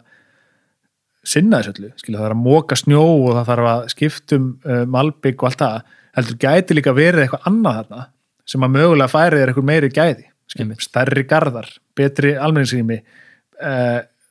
breiðari gangstéttir, þannig að þú lendir aldrei í því að einhver sé lagður fyrir þig, skilur við og svo framvegis, þú veist þannig að það er útrúlega áhugavert mitt og það er náttúrulega þannig sem maður skynjar umhverfið sitt best, það er auðvitað bara gangandi eða hjólandi eða hlaupandi hraðinn, hann breytir svo miklu í allir okkar skynjun og upplifun og þá aftur komum við að því skilju eftir því sem að götur eru breiðari þeim meiri er hraðinn þannig að þegar við erum að tala um að þrengja að engabílnum, þá erum við raunverulega bara að tala um það að þrengja götur með þeim hætti að koma fyrir hjólastígum og mögulega einhverjum öðrum innviðum, bekkjum eða trjágróður eða eitthvað slíkt sem að er þá markmiði líka að reyna að hægja svolítið á umferðinni sko. Af því að allt þetta pláss, öll þessi víðátta hún hefur svo mikið hraða í för með sér og í grunninn er það náttúrulega svolítið andstætt mannlegu eðli að vera alltaf á svona miklum hraða skilur við þess að við viljum samskipti, við viljum kontakt við annað fólk hvort sem að, það er í formi með eitthvað eins og sagði ráðan, bara hittir eitthvað sem hún þekkir ekki og byrjar að spjalla við hann eða bara eftir að fylgjast með eitthvað öðru fólki sem er að gera eitthvað áhugavert, eitthvað börn að leika sér eða, skilur við, tekur eftir eitthvað, mannesku eldri eða yngri sem þarf mögulega okkur aðstöðu að halda, við sem manneskjur við þrífumst miklu betur sem samfélag þegar hraðin er minni og skynjunin okkar er einhvern veginn í samræmi við það, þannig að það er líka það sem við erum að held ég að reyna að færa okkur í átta í svona skipulagsáætlunum og uppbyggingaverkum í dag, það er að það sé meira sem að hvetur okkur til þess að fara hægar yfir, fleiri rými sem að draga okkur til sín sem eru þannig að gæðin í þessum rýmum og hvort sem eru gangstéttir eða garðar eða bara þú kannast bara við það að verða að labba erlendis í einhverjum borgum og þú kemur heim, ert bara þreyttur skilur klukkan 4 eða 5 eða eitthvað og bara lítur á úrið þetta að síman og þú má labba 20-30.000 skref aldrei, varstu alla farin að pæla í því skilur, það er alltaf eitthvað í sjónhæð, það er alltaf eitthvað sem að grípur augað, hvort sem er einhver áhugaverður frontur á verslun, verslunargluggi eitthvað áhugavert fólk einhver falleg list eða gróður þegar þú ert að labba í slíku umhverfi þá tekur ekkert eftir í hvort maður labba langt skilur. Það er alltaf eitthvað sem örvar þig, það er alltaf eitthvað sem að grípur þig, eitthvað sem að lætur tíman líða og þá á móti líka upplifa margir mitt bara svona svolítið svona endur næringu, skilur, þú bara svona, þetta er svona svolítið svo huglið, jafnvel. Já. En í Reykjavík, þú veist, þá nennir fólk, þú veist, það bara veigra sér við að labba hérna nokkur 100 metra. Einhverju leiti vegna þess að kannski umhverfið okkar einmitt ekki nógu gönguvænt, sko. Það er ekki nógu margt sem að grípur auga, ekki nógu mikil verslun og þjónusta, þú veist, skiptir rosalega miklu máli, þess bara gluggar séu ekki huldir, bara þú ert að labba niður eitthvað svona götu eins og Laugaveginn og þú sjáir inn á veitingastæðina, sér það, pælið í þessu erlendis, þú sér það staðar inn, sér inn í búðurnar og sér inn á veitingastæðina, sér inn í kaffihúsin, alltaf eitthvað sem að grípur augað. Já. Þú veist, þú vilt ekki labba fram hjá bara einhverjum stiftum vegg eða einhverjum gluggum sem eru, skilu, huldir með einhverjum hætti. Já, eða bara framjá bara þungum umferðaragrunum eins og þú veist að sína mér myndina Miklubraut þarna og ég var að tala um göngustíginn hliðina á. Þetta er bara versti staði til þess að hlaupa og þú ert bara með sko hrottalegustu umferð landsins í gangi hliðinar og það er bara óánægilegt að vera þar í kring sko. Það er bara gríðulega bara streituvaldandi á alla kanta, menn það er andlega streituvaldandi og það er líkamlega bara beinlínis hættulegt fyrir þig. Þú veist, þú ert bara andaðir alls konar óþverra sem þú vilt ekki einu sem vita hvað er, bara einhverjar agnir sem að fara beint hún í lunguna á þér. Og svo bara upplifur þau heldur ekki öruggan, sko. Þú veist, það er bara að venna þess að þetta er svo svakalega ólíkir ferðamátar, annars er þessi hraðbraut af hraðri bílaumferð alla jafna, nema þá hún er teppuð á mótnan á kvöldin, og svo hins vegar bara að vera gangandi, skilja, þetta tvennt fer einstaklega illa saman, sko. Þú veist, þannig að við þurfum alltaf að hugsa líka þessa göngustíga og alla innviði sem að við koma þeim ferðamátum sem að maður fær hægar yfir, að þeir séu svona miklu manneskilegri skala, hönnunin sé gæðin er runni allt önnur og allt önnur toga heldur en bara, þú veist, það er ekki nóg bara malbygga mitt stíg meðfram einhverju umferðaræð og segja svo bara, herru, hérna er búið að gera nóg fyrir gangandi á hjólandi, sko. Já, þú veist, nákvæmlega. Þetta virkar ekki alveg þannig, sko. Og síðan líka bara, út af einu alls búin að vera svona skoðið út frá aftur út af hlaupunum, þá var maður alltaf að pæla í kílómetrum, sko, og veist, og ég meina, það mun vera nú ekki, við erum allan báður komin á það level að það væri ekkert stórmál að fara út að hlaupa 5 kilometra, en bara það að tjekka hversu langt er híðan úr Kópavogi upp í Hafnarfjörð, þetta er svona 6,57 kilometrar, þetta er ekki neitt. Þetta er ekki neitt. Og maður er bara heilengi að fara það á bíl, ég segi það nú ekki, heilengi, en þú veist, þetta er bara ekki neitt. Nei, ég skildi, talandi um hlaupin enn og aftur, sko, ég skildi bíl eftir fyrir nokkrum dögum í Brautarholtinu, bý sjálfur vestur í bæ og var einhvern veginn ekki búin að hafa mig í að rölta og sækjan, skilju, eða bara taka, þú veist, hoppjóli eða eitthvað, bara einhvern veginn bara, þú veist, svona maður stektur, skilju, ég var bara einhvern veginn ekki búin að fitta það inn í koma því einhvern veginn fyrir inn í dagskránni, síðan tek ég langa hlaupi í gær á sunnudegi. Það var náttúrulega bara tilvalið, þú veist, þá hleyp ég bara alveg þú veist, niður í Elliðaárdal, skilurðu, og gegnum, þú veist, bara Fossvogin og tilbaka og þá fannst mér allt í einu, herðu, nú kem ég ég enda bara og sæki bílinn, skilurðu. Þannig að, þú veist, ég var frekar til að hlaupa 20 kilometra í einhverju fallegu stígakerfi og eitthvað, skilurðu, heldur en að labba bara þessa 4-5 eða eitthvað sem að var. Þú veist, núna getur maður verið bara líka, þú veist, maður þarf alltaf að vera að setja hlutin í samhengi og hugsa, þú veist, upp á nýtt, í gær var alltaf bara leiðinda veður og bara rigning og rók, bara eins og er svo oft en þú veist, ég hef aldrei verið ferskari eins og eftir þetta hlaup, svo að segja. Já, þú veist, maður er alltaf, og þú veist, þetta er einmitt með veðrið og allt þetta, þú veist, maður er alltaf einhvern veginn að mikla hluti fyrir sér, maður er alltaf einhvern veginn svona, og það er bara mannlegt eðli, maður er þú veist, og það er það sem að náttúrulega skipt svo miklu máli í allir svona hreyfingu og mataræð og fleira sem að þú náttúrulega tala mikið í þessum þáttum. Þú veist, það er þetta svona instant gratification versus delayed gratification. Og þú veist, það er að segja, þú veist, að maður hefur svo tilhneigingu til að, þú veist, vera alltaf að gera það sem er bara þægilegast akkurat núna, skilur. Bíllinn, til dæmis, eða skyndibitinn, eða, þú veist, bara setja Netflix í gang í staðinn fyrir að hugleiða, skilur, eða taka æfingu, þú veist, og svo framvegis. Lesa bók versus að bara fara í síman og Instagram eða hvað það er. Akkurat. Og þú veist, samfélagin er svolítið byggt þannig upp, þú veist, að það er alltaf verið að, það er eitthvað svona skyndilausnir við öllu. Þú veist, það er ágætt að setja þetta í samhengi við það sem við erum að reyna að gera í skipulagi borgarinnar og skipulagi höfuðborgarsvæðisins. Að, þú veist, allt þetta sem að er oft talað sem aðförna einkabílnum og allt þetta, skilurum, að þetta ekki mitt, þetta er sársökafullt að meðan á því stendur, en við verðum að treysta því að langs tíma 20-30 ára fram í tíman þá erum við að breyta rétt og þegar þetta er allt saman komið, bara eins og ég var að segja ráðan með hérna vallastrætið meðfram sem ég held að kannski heitir þetta veldustræti frekar en vallastræti, ja, þú veist, götuna meðfram Austurvelli, skilur sem að bara hvarflaði engum af að hérna, þú veist, gæti orðið eitthvað annað en umferðargata, þú veist, að lefa þetta er komið, bara eins og strikið í Kaupmannahöfn eða, þú veist, dæmin eru mjög mörg, þá vill enginn snúa tilbaka, sko. En þú veist, en við þurfum svolítið að tilengur þennan hugsunarhátt þegar hérna, einmitt, það er verið að fækka bílastæðum eða hækka bílastæðagjöld eða, þú veist, að verða mjög sársökafulla breytingar á borgarumhverfinu og næstum áratugum bara, hérna, með tilkomi borgarlínunar, að þú veist, þarna erum við svolítið sem samfélag bara að leggja inn fyrir okkur sjálf og framtíðar kynslóðir og þú veist, þetta er bara svolítið mitt eins og að, þú veist, við þurfum bara svolítið að kannski hugleiða í staðin fyrir að horfa á skilur bíómynd eða þú veist, við erum að hérna, þetta er kannski ekki frábær samlíking en skilur, þetta er langtíma hagsmunir algjörlega, þarna undir. Bara horfa til lengri tíma en þú veist, auðvitað er okkur svo eðlislegt og tæmt að hugsa bara, herru, ég þarf bara að komast milli A og B núna þú veist, bara hvernig getur bara verið að þetta, þú veist, ég sé fastur í þessu umferðarteppi að nóg plásirna hægra og vinstra með við að bæta við akrin, bara hvaða rugl er þetta að sé ekki búið að bara gera það eins og skot. Og sama saga með að byggja á nýju landsvæði heldur en að reyna að bæta það sem fyrir er. Nákvæmlega. En má ég þá fá þig til þess að snerta aðeins aftur á borgarlínunni hérna undir lokin, bara út af því að borgarlínan er búin að vera lengi í umræðu, Fossvogsbrúin er búin að vera lengi í umræðu,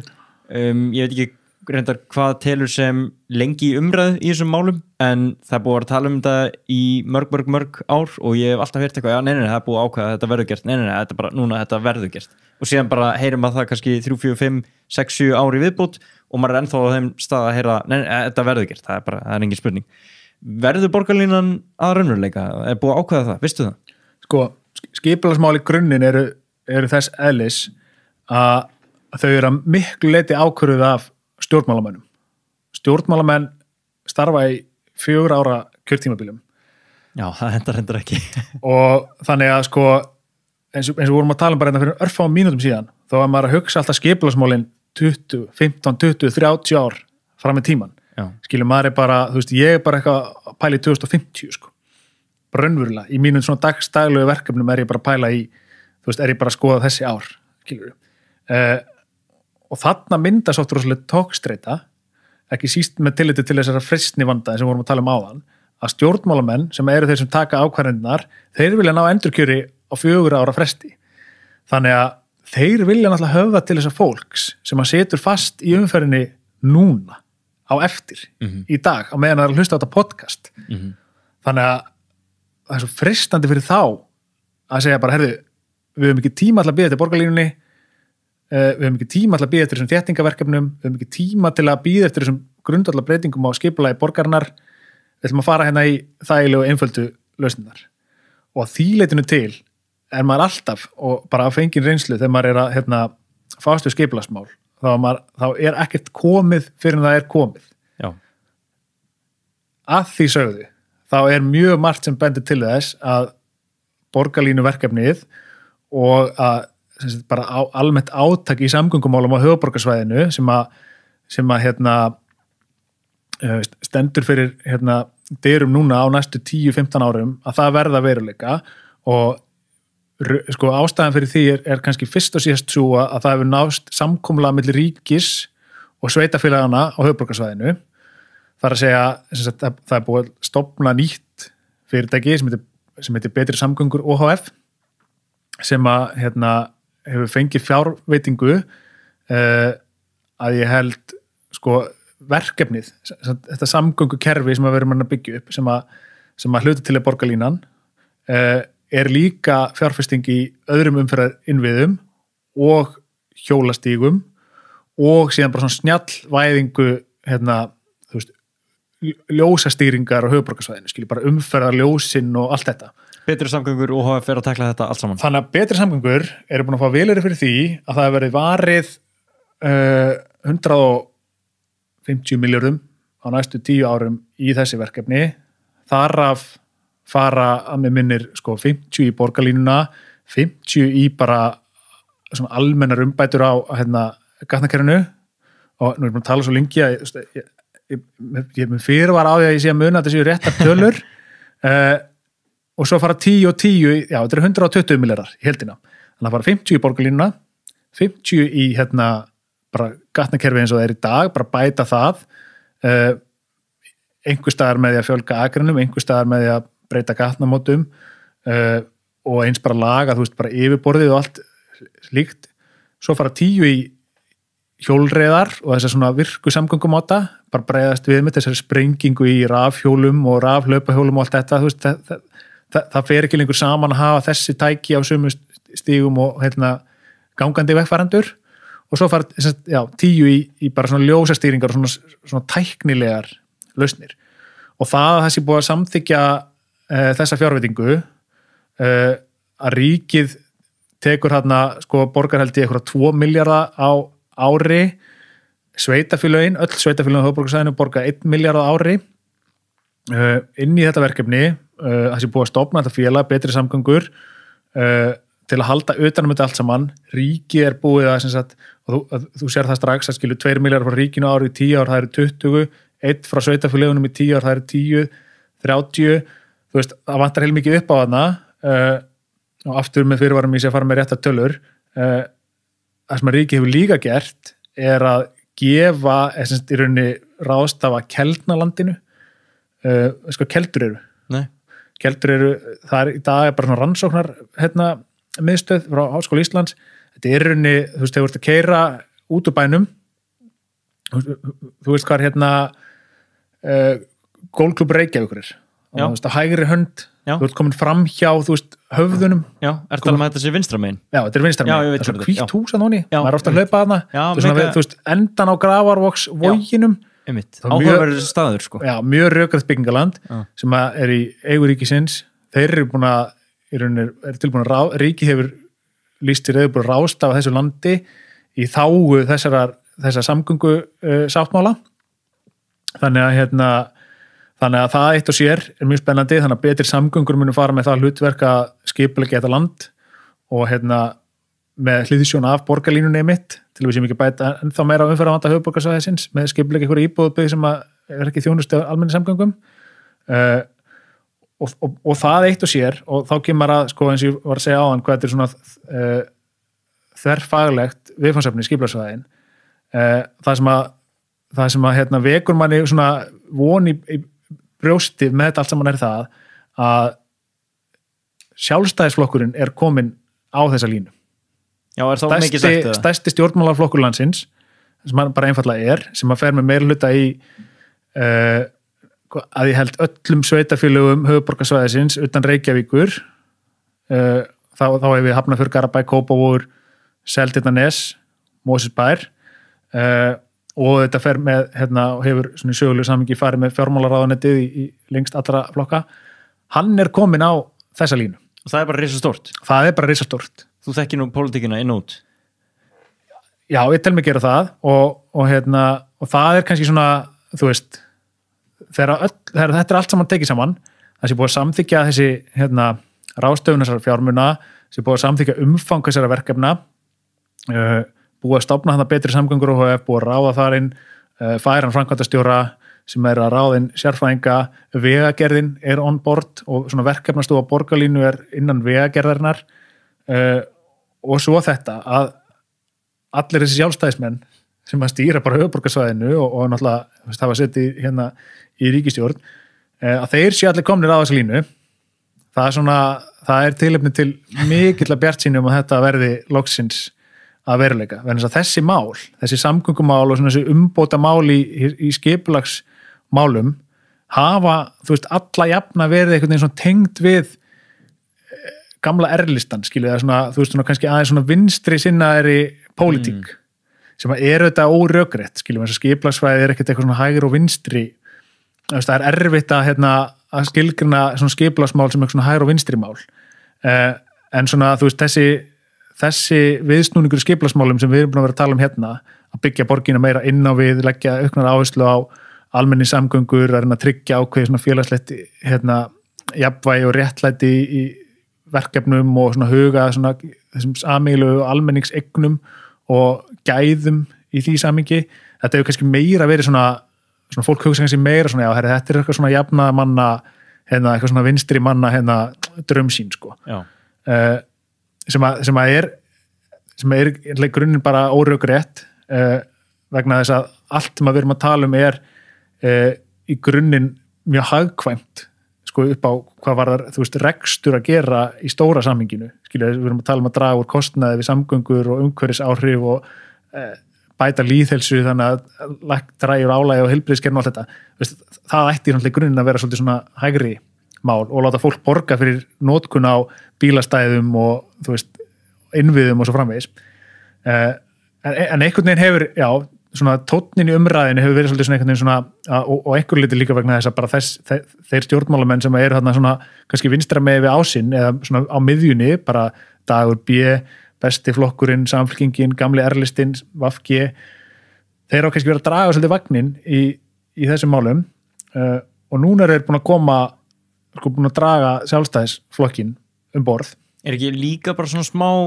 þessi stemmingi verið svona frelsisskerðingunni að vera að taka á mann einkabíl og nú allir að vera saman í einhverjum vagni og svona, það sé einhver svona vinstri leiðari. Algjörlega, en þá komum við aftur með það sem ég var að segja áðan,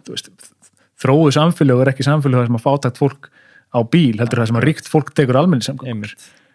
En það er bara stemning fyrir því, það meikar sens. Ja, ég er mega spenntur fyrir því eins og kannski þú heyrir á mér, sko. Bara, ég kann mjög vel við þetta ef þetta er velgert að sjálfsögðu bara eins og þannig að erfitt að finna eitthvað gegn þessu, þetta er velgert, en ég bara, mér líst mjög vel á þetta í rauninni ef þetta tekst og þetta verður veruleika. Já, það er í rauninni, eins og segir, það er erfitt að finna mjög sterk rök gegn þessu, skilu, ef allt þetta samgöngukerfi sem á núna að fara að fjárfesta í með borgarlínunni og með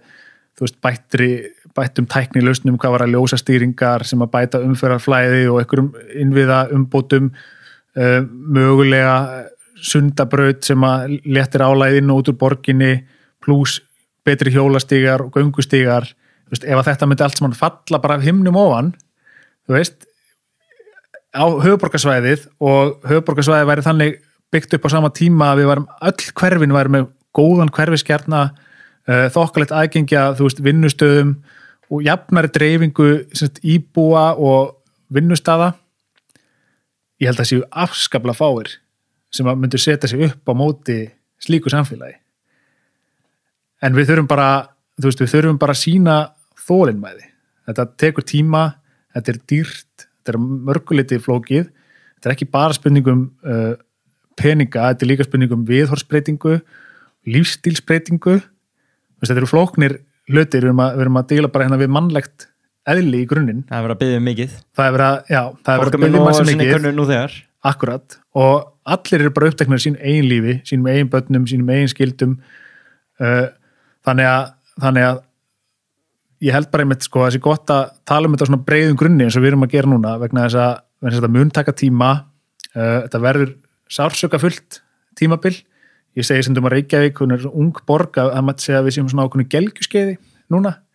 sem er bara sársökafullt tímabil í lífi flest fólks. Það er einhvern veginn allt svona hálf ómögulegt einhvern veginn og þannig er það svolítið núna. Það er allt bara morandi í einhvernum framkvæmdum og skurðum og það sem að kannski, er erfiðast að tilhugsun í sér, þetta verður töluvert verra áður en þetta verður betra. En þegar þetta er komið, þá held ég að við munum aldrei lítið tilbaka. Einmitt. Ég held að þetta sé góð lokaorð. Þegar að, já, það verður ekki, þetta er bara eins og með göturna sem er lokað. Þegar fólk heldur að skerðingin sé sem mest, þá lítið það sér tilbaka og það bara, já, alveg rétt, það var hægt að aka það. Akkurat. Ég held að þessi enginn að fara að opna strikið aftur fyrir bílaðum. Já, nákvæmlega. Ég veit það þróast ekki síðan aftur í öfu átt. Herðu, Guðmundur Kristján Jónsson, bara 1000 takkir fyrir allar þessar upplýsingar og bara gefa okkur innsýn inn í hversu víðfeðmt málefni þetta er sem borgarskipulagið er og ég átta mig allavega núna betur á því hversu mikið þetta mál ég þarf að láta það mig varða. Bara þakka þér miklu heldur. Alltaf gaman að tala skipulagsmál og borgarpólitík og allt sem að því fylgir.